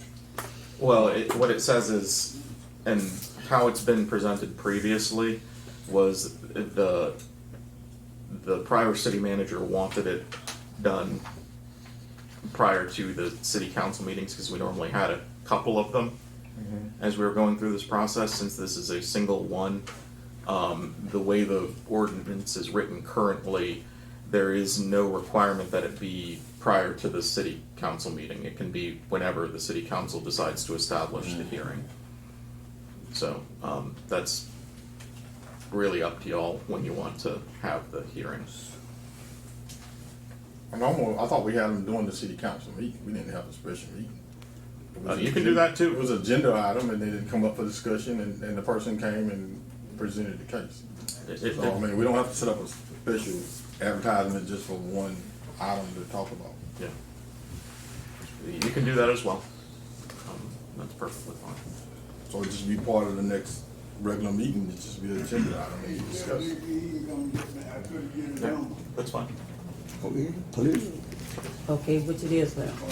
So just an item on the next agenda. Yeah. Okay. Yep, so you need a motion, correct? Yep. Make a motion, we, adopt resolution number 2026-02, to be discussed at the April 7th city council meeting at 7 p.m. as a regular agenda item. Okay, then get a second. A second. All right, I'll stand.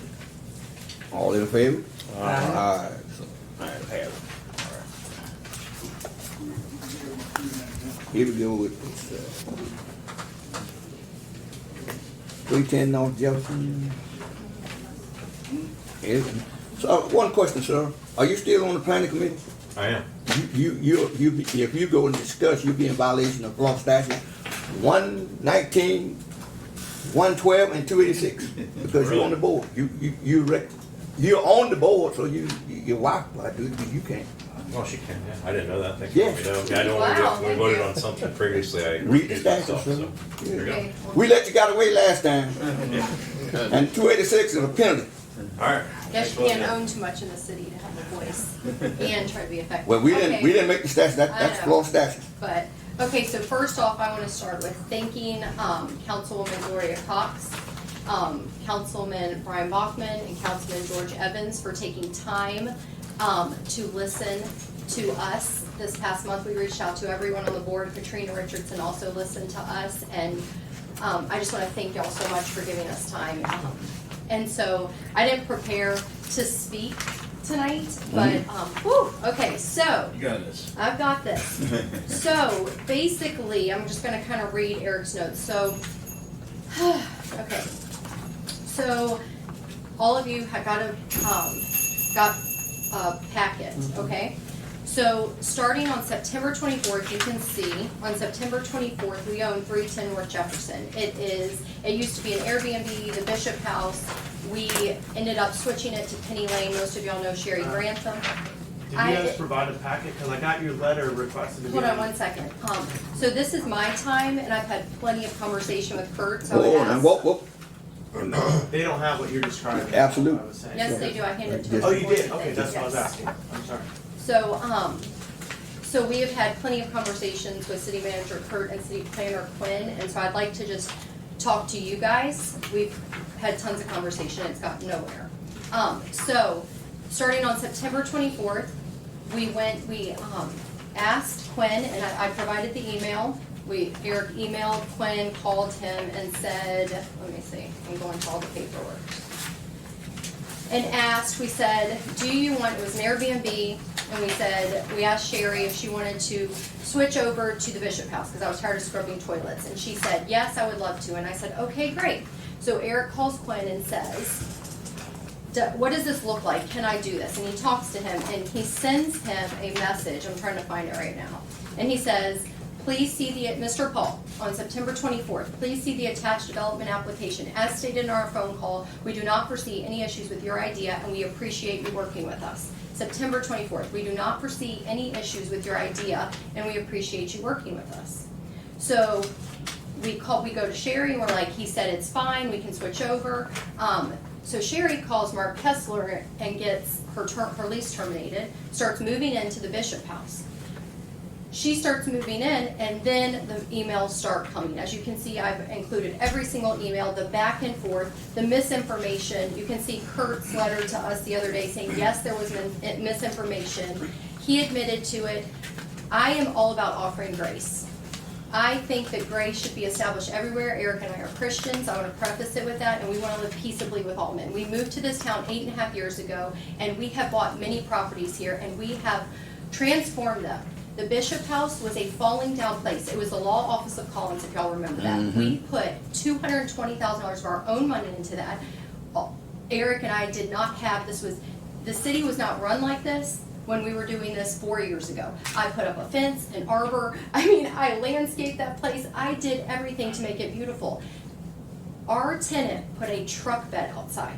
The same place I had a 9-foot scarecrow the 2 days before. The same place I had a 9-foot cross lit up all over Monticello the day before, like right before that.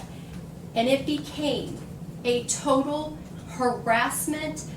Quinn and Kurt went to this house. I have video cameras all over our whole Airbnb. 5 times. 5 times. I have a letter from our tenants stating the harassment, stating how awful it's been, how she has been under stress. This has been since September 24th. We are now in March. We still don't have a certificate of occupancy, and as you can see, we had talked to the city manager, and he said he would give us a temporary one until all our ADA requirements were done. Then he went back on his word and said that we can't have a certificate of occupancy until all ADA requirements are done. So then we get this certified letter after the supposed apology that never said sorry, just let's bury the hatchet, and I included that. And again, we're all about grace. It should have never come to this. It was very simple to be like, hey, we didn't put the truck bed there, we have video cameras. Just because my husband's on the LPA does not mean that we can go against tenant landlord law in the state of Florida. We asked Kurt, do you know it? No, because you don't own a property. I can't go onto my tenant's property without giving them a 24-hour notice. That's Florida law. I can't just go remove a truck bed because she put it there because my husband's on the LPA and went against their recommendation. I don't have control. She is her own free functioning human that chose to put a truck bed there. Eric went and said, listen, Kurt said we can move it, just move it out of the right of way, it'll be fine. So you know what? Eric went down there and moved a 300 to 400 truck bed out of the right of way, just like he told us to do. We have complied, we have shown grace after grace after grace, and I, as a business owner, should not be treated like this. I am a tax-paying citizen. This position, both of these positions should be servant leadership. Servant leadership. You serve the people. Don't point me at your white books in there and tell me that as a property owner, I should know the codes. I came to the experts that are supposed to know the codes, and I asked the question. And when they gave me information, it was actionable information. So I acted on it. Eric and I acted on it. It doesn't take us months to decide something. We told Sherry, Quinn said it's fine. Move in, it's fine. So she does. And then boom, boom, boom. We are now in this, if you can see, we will be in this $8,000 to $10,000. Our tenant is in it at $1,800. Not only has she been so harassed and so stressed out, I have a letter that I'm going to provide all of you of what she wrote, but this has been, she owns 2 businesses in this town for 9 years. She's never experienced anything like this. Never. If she says she's being harassed and I have the letter, we feel like we're being harassed, and we feel extremely like it's back and forth and back and forth and back and forth. So you're new, so you don't know what you're doing. So it's not up to me as the property owner, and he told me, you know what I can do? I can put a lien on your house. I said, so what does this end up being? It's the same thing he just sat here and they said, well, if this guy doesn't get his property cleaned up, it can lead to this, a nuisance. It can lead to a lien on the house. A lien on my house? Don't even threaten me with a lien on my house over a truck bed in the front yard. I am willing to comply. I'm willing to do whatever. We've paid all the money, we've paid all the fine, all the things. Then we get this certified letter. After Sherry decided, like he just said, it was severed, it was done. Sherry moved the truck bed out of her own accord. Then we get this certified letter saying that we have to be in compliance, ADA compliance, by March 31st, 2026. So, our building permit, we went and talked to the city county building permit guy, and Eric's done all this, so I'm just talking from what I've been hearing. And he says we have 180 days from the day that the building permit was issued, and he gave us the ordinance. So, it was January 9th was our building permit was issued. So we have 180 days from the building permit being issued, not March 31st like his certified letter tells us. So the stress and hassle, we cannot, by March 31st, get an ADA ramp because our property sits up extremely high and a concrete pad and get all the stuff done in the next 3 weeks. We just can't even make it possible. So that's kind of what we're doing, and y'all can see all this stuff. I know I'm missing some things. Let me see. So we have 6 months, according to the city manager. I'm trying to find the ordinance that they gave us. According to Chapter 54, Article 11, Section 54 through 36. Is that what that is? Y'all can look at permit issuance. So 180 days. And we're trying to comply with everything, but this is just, we need to have where we work together with people and we feel supported in our businesses. Every single person needs to feel supported in their business, and we do not feel supported, and neither does our tenant, and this has been an immense, so much stress and pressure that did not have to be there. I am an equal to the city manager and the planner, and I should have been treated like an equal. And I should not have been talked down to, and I should have been walked through this if I didn't know, and not said, well, if you don't know, you're the property owner, it's up to you to know those books. Those are the exact words. And then I said, so what'll happen? If Sherry doesn't move her truck, what'll happen? Well, I can put a lien on your house. To even say that to me is mind-blowing. So, I believe that my taxpayer dollars pay for a servant leader that is supposed to support my business and make me excited to do business in Monticello. And that is not what I have gotten from these two. I have felt totally blindsided. I have felt back and forth information. And if it would have been, hey, I'm sorry, how can we do, I am totally cool with all of that. But then he said, he extended the olive branch, and then boom, a certified letter. A certified letter? After all of this? No, this is like a learning curve. Our family was a learning curve for you, and now that's what it is, and we can bury the hatchet, but I don't want to have to follow something that he's saying. I don't know where he picked March 31st out of the air, so y'all can ask him that. But according to the city building inspector, he told us 180 days from the day the building permit was issued. And so we want the temporary thing to get a certificate of occupancy, so our tenant can work. He said, in this you can read, he said, I will not shut down her business. Now he is threatening to shut down her business. So I need a certificate of occupancy like he told me he would do. And now he's saying, until you're ADA compliant, you're not getting it. Well, she's been there since September 24th. And he's made that clear that she's operating illegally. No, this woman owns 2 businesses in this town and is a very strong supporter of this town. Like, we do whatever we can to support her because she's trying and she's paying and she's doing whatever she needs to do. We're just all not very, like, we don't know about these codes. And it wasn't done like this. So we're ignorant in this. And we went to the experts thinking that we would get schooled, and instead we're like slapped on the hand every time for 5.5 months. And it's just, I cried in his office, and I never go in there. Eric always handles everything. We have been told that Eric's going to get terminated because he wants people on his board that LPA that support him. Those were his words to me. I want people on my board that support me. No, that's not what that LPA board is for. It's not to support you. It's to have free thinking thought where everybody comes together and challenges and supports. And so, threatened with resignation, that's just, what is this? It's like a witch hunt. Anyways, you can tell I'm a woman and I'm like crazily emotional. I didn't think I was gonna be up here, and I can read y'all. I didn't make a copy, but I can read y'all my tenants note. And it will break your heart, the harassment that this lady has been put through. It will break your heart. And this lady's operated our town for 9 months. So, 9 years. So anyways, I don't know. I think that's it. But you can see it was a lot of back and forth. And I forgive them for not knowing their job all the way. That's okay. But I want to be some grace too. So that's what we're asking for. So what we're asking for is to follow the building inspector's code, the ordinance that says 180 days from January 9th.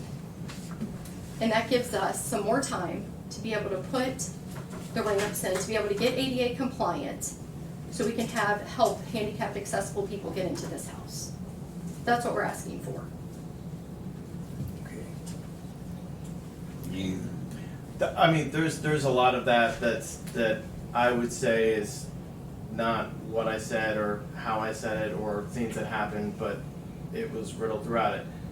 Now, when they first contacted Quinn, I believe it was, is this appropriate in this type of zone? Which he confirmed that it does fit the zoning, not go ahead and do whatever you want. It says it on the email right here, September 24th. We I don't don't have have it. that. Okay, it says it. Quinn, do you want to give some of the details about this? So, she is correct. I'm not gonna stand here and get harassed one more time. I need So to. can I make Mayor, can I make a suggestion, rather than Yes. going back and forth? I have no problem with extending the time for compliance to the 3 or however much time you need to do this without going into the weeds here. If that's what the ask is here tonight. That's the ask. That's the ask, and I have no problem with granting that from my personal point of view. So that's, where I would stand on this. So if we can do that, I'm agreed to do that.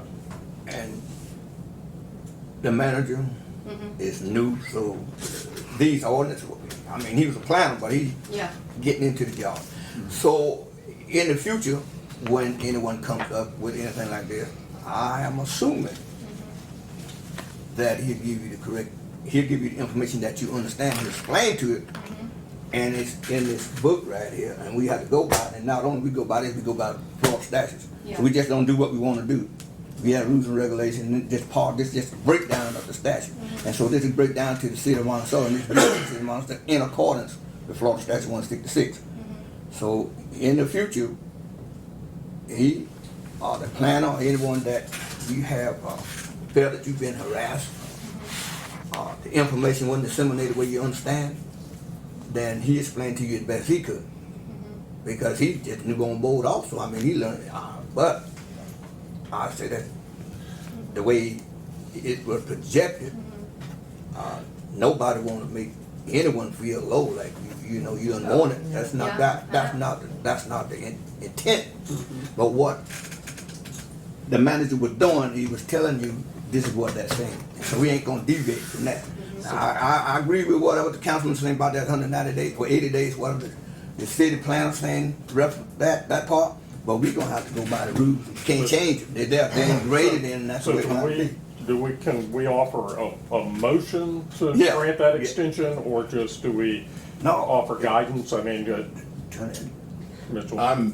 You checking something out? I'm checking something because part of this is, and admittedly, this is part of a bit of confusion on my part too, because the joint building inspector, there is a certificate of occupancy that's issued by Jefferson County, and there's a certificate of occupancy that's issued by the city of Monticello. Now, from my understanding, when Quinn went over and talked to them, it was they were directing you to send a letter. Is that correct? Yes, sir. Okay. So, because you talked to me about the letter, and from my understanding, You mean the certified letter I just got last week? my understanding was that was directed by the building inspector. Yes, sir, it was. So again, what we're here for is to support local business. So I am asking you that this is what I'm saying, so we're here to support local business. It's obvious these two made some mistakes, obvious. You can see it, well, you don't have the packet. It's obvious that we might have made some mistakes. But the fact is again, we can go through all the legalities. We can go through what you said to us, because I have it in writing right here, and I have everything. I literally, every single email and document y'all have ever sent us, and I have the recording of the last conversation that you had with my husband, so we can keep going through this. But the fact is to support the city of Monticello, knowing that we own like 5 businesses here, knowing that Sherry owns 2. How do we move forward in a way where we all feel good? And it's not to try to say, well, the city this or the city that. No. From here on out, y'all have made mistakes. We are asking for 180 days from the certificate of occupancy, which we've never gotten from them. We're trying to get a I temporary can't occupancy. issue a certificate of occupancy, You just said to be you could. clear. No. Yes, you did. Look at that the- comes from the building department. You told me you could give me a temporary certificate of occupancy. So can I just, in the interest of moving forward, Yeah. what's our path to grant, if it's the will of the other 3, to grant them the extra time needed to complete the project? Ultimately, it's the building inspector who makes the determination as to that. Perfect. And So he already told them. they already did that, so Okay. that's where we're at. Yeah, we can follow That's the a- building official's guidance. Again, that the letter that was received here, and forgive me if I misunderstood something in the course of this, but This the says letter. Kurt and Quinn. Yeah. Kurt and Quinn, notice of required compliance certificate of occupancy by March Yes, 31st. the building the way I understood this was the building inspector told them, you need to send this. Kurt told us that we could have a temporary certificate of occupancy in this email right here, just follow it until our ADA guidelines were done by the building inspector. When was that? I don't know, let me go through, let me show you. You said, I don't see why the temporary of occupancy cannot go through. I mean, you've told us that plenty of times, that we could have a temporary occupancy. Don't worry, I won't kick her out. You've said that several times. I mean, And I'm then we just get the asking certified when, letter. because at a certain point, we have to say, nothing's changing, we have to do something. So No- that's why I'm Nothing's asking. changing, go look at our house. So that's why I'm asking when, because I didn't get one of those packets, so I can't. But what do you mean by nothing's changing? If I mean, clarify. Mayor. yeah. All right, so I spoke with the building official, JT Ward, on Friday. Yeah, on Friday, trying to get clarification on what was needed. I've also talked to Fire Chief Derek Burris about the fire and life safety plan in the building. Chief Burris has not been there to do any kind of inspections, because to his knowledge, nothing has been added. There's things like emergency lighting in the bathroom, there's emergency exit signs above the doors, things of that nature that do need to be addressed. The ADA compliance, JT Ward said that he would let that pass for now, but it does need to be addressed in the future. Which we plan on doing, which is the 180 days. So- We talked to JT also, and we've got the exit signs in, and so all we have to, I have to totally remodel the Bishop House because we didn't get that information up front. So now I have to totally remodel, or I would never have rented this to Penny Lane, I would have kept it in Airbnb. But because I was giving false information and thought I could just do this, I did not know that I had to do all these steps to make it compliant. That I did not know that retail commercial, that was my fault, where he said, you're the business owner, you're the owner, you should know.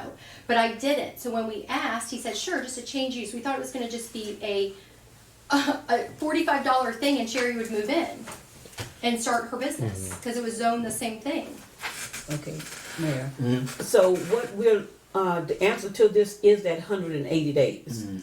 Yeah, according to building inspector. I just Okay. wanna follow the building inspector from here on out. If it's the building inspector, that's how where it you is. go. And But I again, I wanted- apologize if this was a Guidance, so misunderstanding on we'll my follow the part. building inspector's guidance.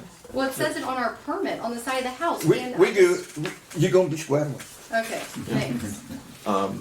This is just one of those things where when it comes to the ADA thing, just Oh, yeah, to be yeah, clear here, Yeah. that's for y'all's protection too. Oh, I know. Because I don't know if you've seen how many lawsuits have been roving through this area recently in terms of that. I mean, even Sherry said that there's somebody that came in the other day. We're fine with being ADA compliant. I mean, go get the rest of the buildings in town ADA compliant. But I'm just saying, we're fine, it's just, yeah, we're sad, like, I mean, we would never have rented this if we knew we had to do all this, it's $10,000. But the only thing is, moving forward, with all of this, the way it is, there has to be something done here. There has to be, y'all, there needs to be some, like, I don't know. It's just, it's a lot of going around people's backs talking like this, and in a small town, it's just not good. And it's gonna create such a firestorm that it's gonna be a big thing on their hands if they don't start being more servant leadership minded. Just telling you. So can we rip this thing up and follow building this March 31st certificate of? Again, that date was based off of what I understood was the building inspector's instructions, so if I was incorrect, that's. For clarification, when you have a building permit, you have 180 days to satisfy that building permit. So the issue is that the permit has been issued or was issued on January 9th. However, in order to operate a business, you need to have a certificate of occupancy. That will not be established until the permits are issued and closed out. So It's not supposed to it's a happen chicken while or you're an egg operating. thing, but it should not be in business as it is because it does not have the certificate of occupancy. But whose fault was that? That said, go ahead and move Sherry in on September 24th. If Wasn't mine. If I can address that, just Go for ahead. clarification. It was asked, is the building zoned for this? Do you foresee any issues? I am not a building official. I am a planner, so I looked to see if having that business in that district was allowed. It was allowed. I said, off of my experience, the only thing I know that you'll have to address is ADA compliance. I said, but you need to go speak with the building official, Mr. James Kaufman at the time, to find out what other steps you need to take to be in compliance. And I believe that's where the frustration came in, is what they had to do to get the building up to compliance because of the change of occupancy. So, and those things have not been met to date. That is why we were directed by the building official that we should send a letter stating that the building should not, or the business should not be in operation because it does not have a certificate of occupancy. So shut down a business that's been there 9 years in the city. Smart. I wouldn't have moved her. She wouldn't have moved. We both put a ton of money and time into moving this and doing all this. So it makes no sense. We're supposed to support local business. That's what your job is. Support local business. Help Monticello grow. Be a servant leader. The Support, certificate of support, occupancy is a big part of it is safety. Then you should have told me that on September 24th. Well, so that again is the building So department, you the don't, it building wasn't you that told us officials. to go ahead, as stated, we do not foresee any issues with your idea, we appreciate you working with us? On September 24th, Quinn, as stated in our phone call, we do not foresee any issues with your idea, and we appreciate you working with Yeah, us. so, yeah. And So I believe move the it. next day, I believe the next day there's another email. That day states- we did you told us to pay the money, that day we paid the money, we came down here and we paid the money. Yeah, we didn't see any issues with what you wanted to do in that zoning and that property. Great, and we came to And the so then- experts. So then the building official directs you on exactly what they And we need. do it. Okay, so I don't. But you're the so- one we've been dealing with harassing us, not the building guy. He's So- never once come into the Bishop House. Never once has he talked to us. So, I mean, I'd love to review the film of me going there 5 times No, and Quinn, I harassing. have you once and him 4. Okay. You should review the film. I but- have the videos. Okay, I don't believe anyone's We need- intent is to harass. We Well, then need why are to you wrap it saying up. that I'm lying? Well, wind it up, we're gonna. So Yeah, I know. just as a solution, since there's really not action on the council's part, Right. it doesn't sound like, except perhaps to recommend and encourage the building department to work with you guys to continue operations while you're coming into compliance. Is that, I mean, I don't even know if we can do that. The building department's kind of a strange entity in this county. It's sort of its own thing. We can certainly recommend that, and obviously moving forward, I think we need to refer folks directly to the building department for specifics regarding occupancy on that level, because all we're really doing on our side is determining if a business is suitable for particular zoning. But that's the thing why we all offer each other grace, because y'all didn't do that, and we were not in, so that's why, it's all miscommunication. None of this was, we were all misstepping on each other's toes, and I'm sorry if I've offended y'all, because that's not my intent, but I definitely feel offended by y'all.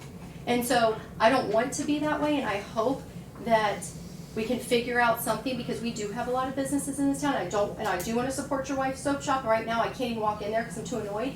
But I do want to. So I'm just telling you, I'm being honest, Quinn. So I love people and I want to get along with y'all, but I okay, we have to be out of bounds now. Yeah, totally out of bounds. It's been that way for 6 months. We're gonna stick with Councilman. So basically, what we would need to we need to review our process. Yes, please. And we'll move forward. Thank you. Yes. Mayor, I just have one question. What is the liability like for the next 180? Is it on the city of Monticello? That's a good question. It does not lie on the city. I mean, if you're operating a business in on a private resident or a private property, what goes on that private property is generally on either the property owners or the business owners. The city, I mean, look, the city has its own, and this is something that's been thrown around a lot recently in these city council meetings. Liability is not something that attaches lightly. Liability is something that attaches through either specific actions or inactions of a given body. And it's gotta be pretty darn close most of the time.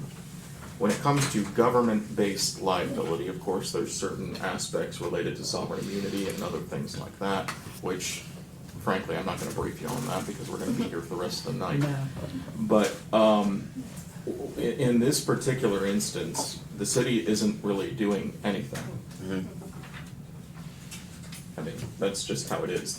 When it comes to occupancy and things like that, we try to work with our building officials and our other people, but ultimately, just like if, you know, someone gets hurt walking up to your doorstep, tripping on the sidewalk, that's not on the city, unless for whatever reason that sidewalk is city property. Can I ask a quick question about the conflict with the LPA board membership?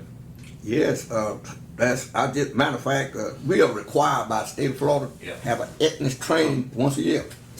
I just took mine online the 18th, and it specifically said if you own a business or if you own, you can't, and if you're on the planning committee or any agency, you can't represent yourself because that's a conflict of interest. But I can come in and talk to Kurt, right, about You this can talk to him, but stuff you can do whatever you want to talk to him, but you can't bring before the council, stand before the council and give that. But I can talk to him about like the ordinance and Yeah, you can do that, but what I'm saying is you're gonna stand up here and give just like your wife doing. Yeah. That's different. 119, 112, and 286. Right. Florida statute. You get a chance to read it, tell you about it. Yeah, got it. Yeah, thanks All for right. aligning on Yeah, that. Appreciate it. and on the planning committee, somebody should brief you on that. Yeah. On the planning. Wasn't aware. What your duties are. They should. And matter of fact, all the members that are on that, they should take that too, because the state required that also. And then you'll know those things. You get a nice certificate, like little gold. Well, no, they don't do that. They got cheap with the paper. Not even a lollipop. But you did get online to say that you had to be logged in. Yeah, you gotta log in. For 4 hours. And it is a requirement that you have to fill. You say 4 hours? 4 hours. Yes, sir. In person or Online. on webinar. And you have to turn it in every year. And when you go to register, we have in June, we have to have this sign say that we took that. And if we did, that's perjury and a lie. And so then you're gonna suffer consequences of the government. Because they passed it in 2014. So to wrap this up, Yeah. we will be reviewing our process. Yeah, basically. And so we want to make it better for the business. And I won't have a lien on my house, that's all I want. A lien on my house, please. And we'll get to compliance. And so I'm just gonna talk to is that all I'm doing now, is now going to building and working with JT Ward? Yeah. And so Everybody has, So certificate of occupancy is not getting done, so I just want them to not tell my business, my tenant, her business is in jeopardy. So is her business cool? I've not relayed anything to that effect to her. Well, that's what it says that y'all said several times. Okay, let's go to these. I mean, we not in the quasi-judiciary. So no We not having code in here, so I mean, that's his and hers. We want to go to whatever they going by, what the standards are and whatever the guy told you, and the statutes. That's what we go by, the ordinance of City of Monticello, governed by the statute of the state of Florida. So all this other stuff, they're going to work with you, and they're going to get that in now. So she's not in jeopardy of having her business, she doesn't have a certificate of occupancy? I'm not going to answer There's that. the certificate of occupancy, there's, like I said, there's a thing issued by, there's an issue with Monticello, but there's also an issue with Jefferson County. The city of Monticello, to my knowledge, doesn't issue the certificate of occupancy. They do that for us as the city and county building officials. Yeah. Oh, huh. Well, that So was that's part of the reason why I'm saying that letter, from my understanding, was what the city built, or what the building official recommended, and that's why I They said. reviewed it and- I reviewed it and said, okay, if they said that that's what needs to be done, then from the looks of things, that's what needs to be done. Ultimately, the building department, like I said, it's kind of a strange entity in this county, in that it's sort of off on its own. It's almost, it's sort of to the edges of the county governance as well as the city. And to the extent I made a mistake, I apologize. No, I'm so grateful you said that. Thank you, because like, I want to support all these people. I know they're new. I was new too, but we just all have to give each other grace. We're all there's not many business owners downtown. Yeah. So you kind of want to like Now, fuel it. Generally speaking, you do need a certificate of occupancy to operate. Yeah. So I would suggest working that out with the Oh, I'm building totally going department. to. I'm a rule follower normally. I mean, I just have thought, I was military. I'm a rule follower. I don't like this. This is creeping me out. I don't like it. So, Yeah. thank y'all. Thank you. Thank you so much. But do you, Paul, I mean, maybe something about update.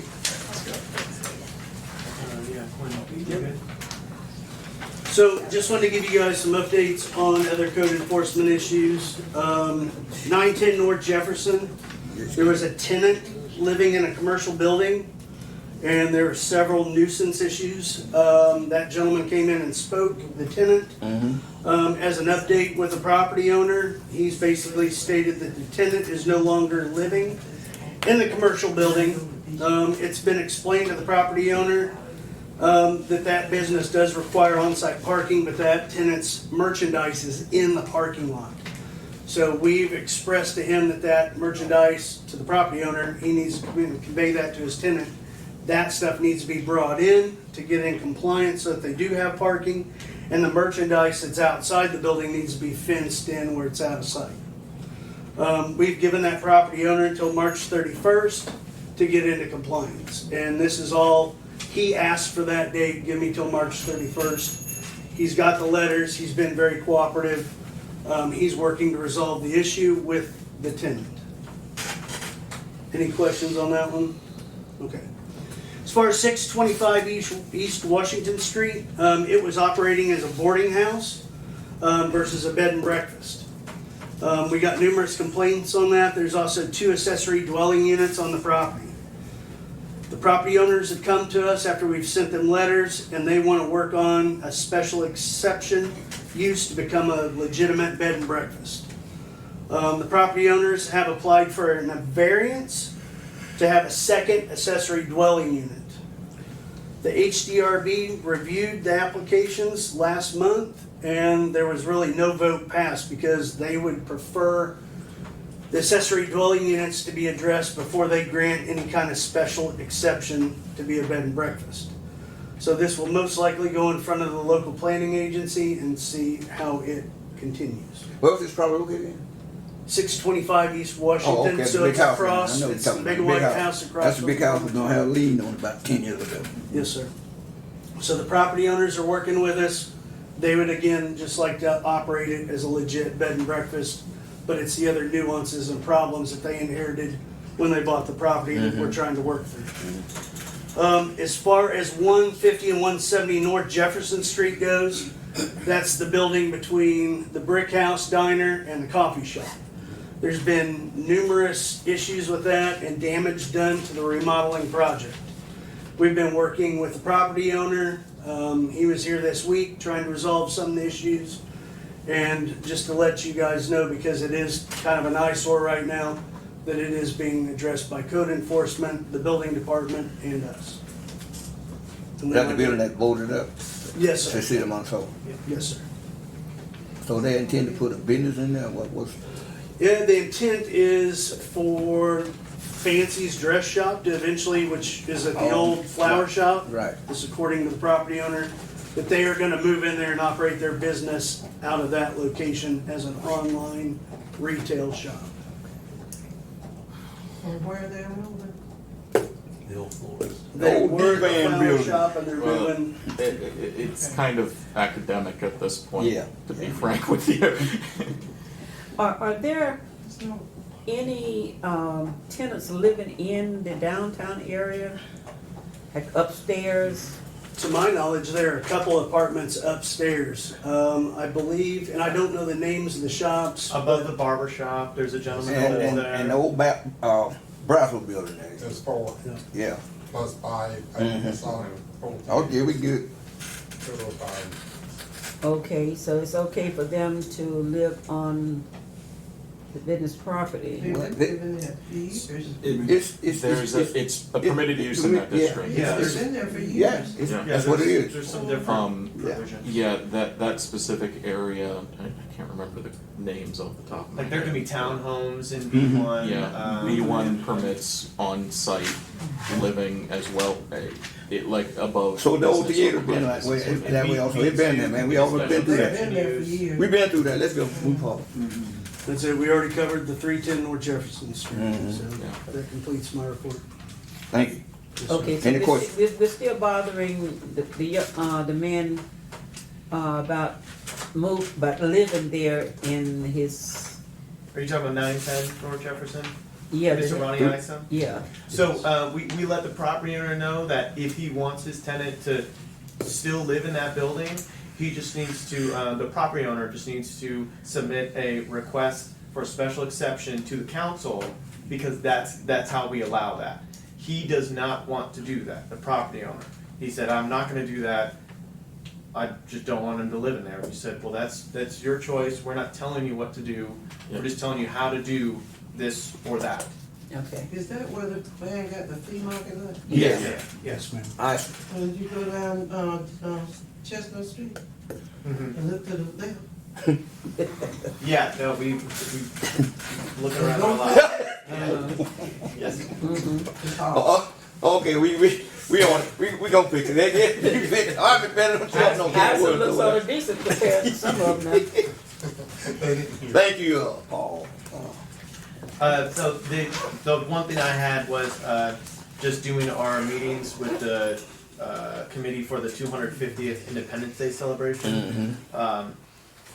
I was going to request to allocate some city funds to that. The county is they've allocated 30,000, and actually 25 of that is supposed to cover all the fireworks. The fireworks will cost 25,000.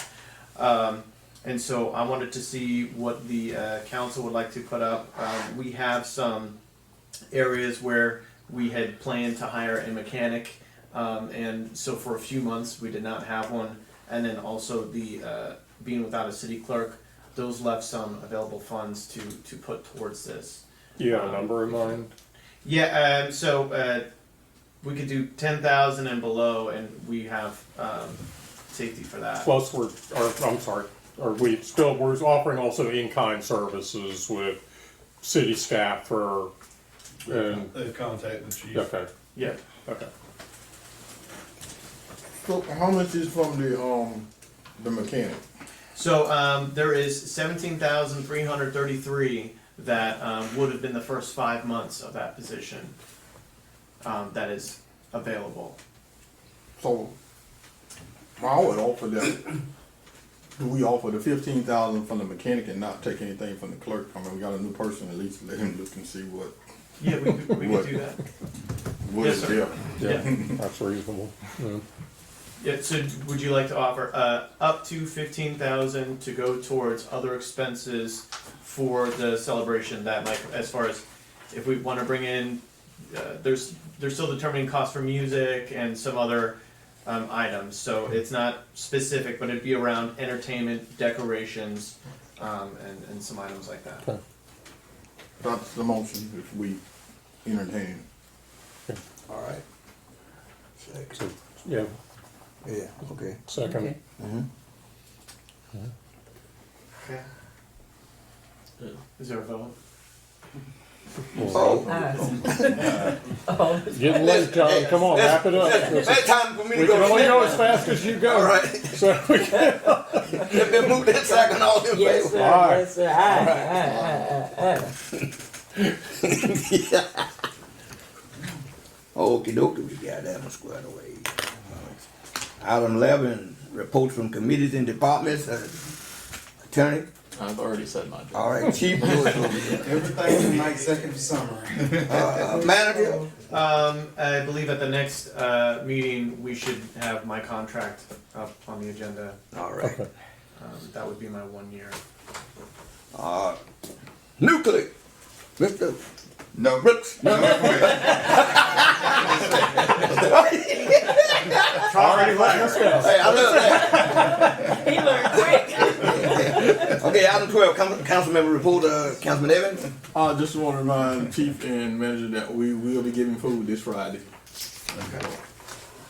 All right. Yes, ma'am. Here we go, Councilman.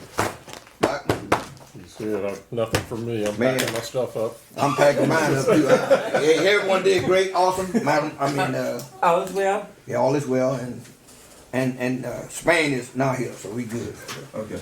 Item 13 is next regular council meeting, April 7, 2026. Item 14, meeting is adjourned. Thank you.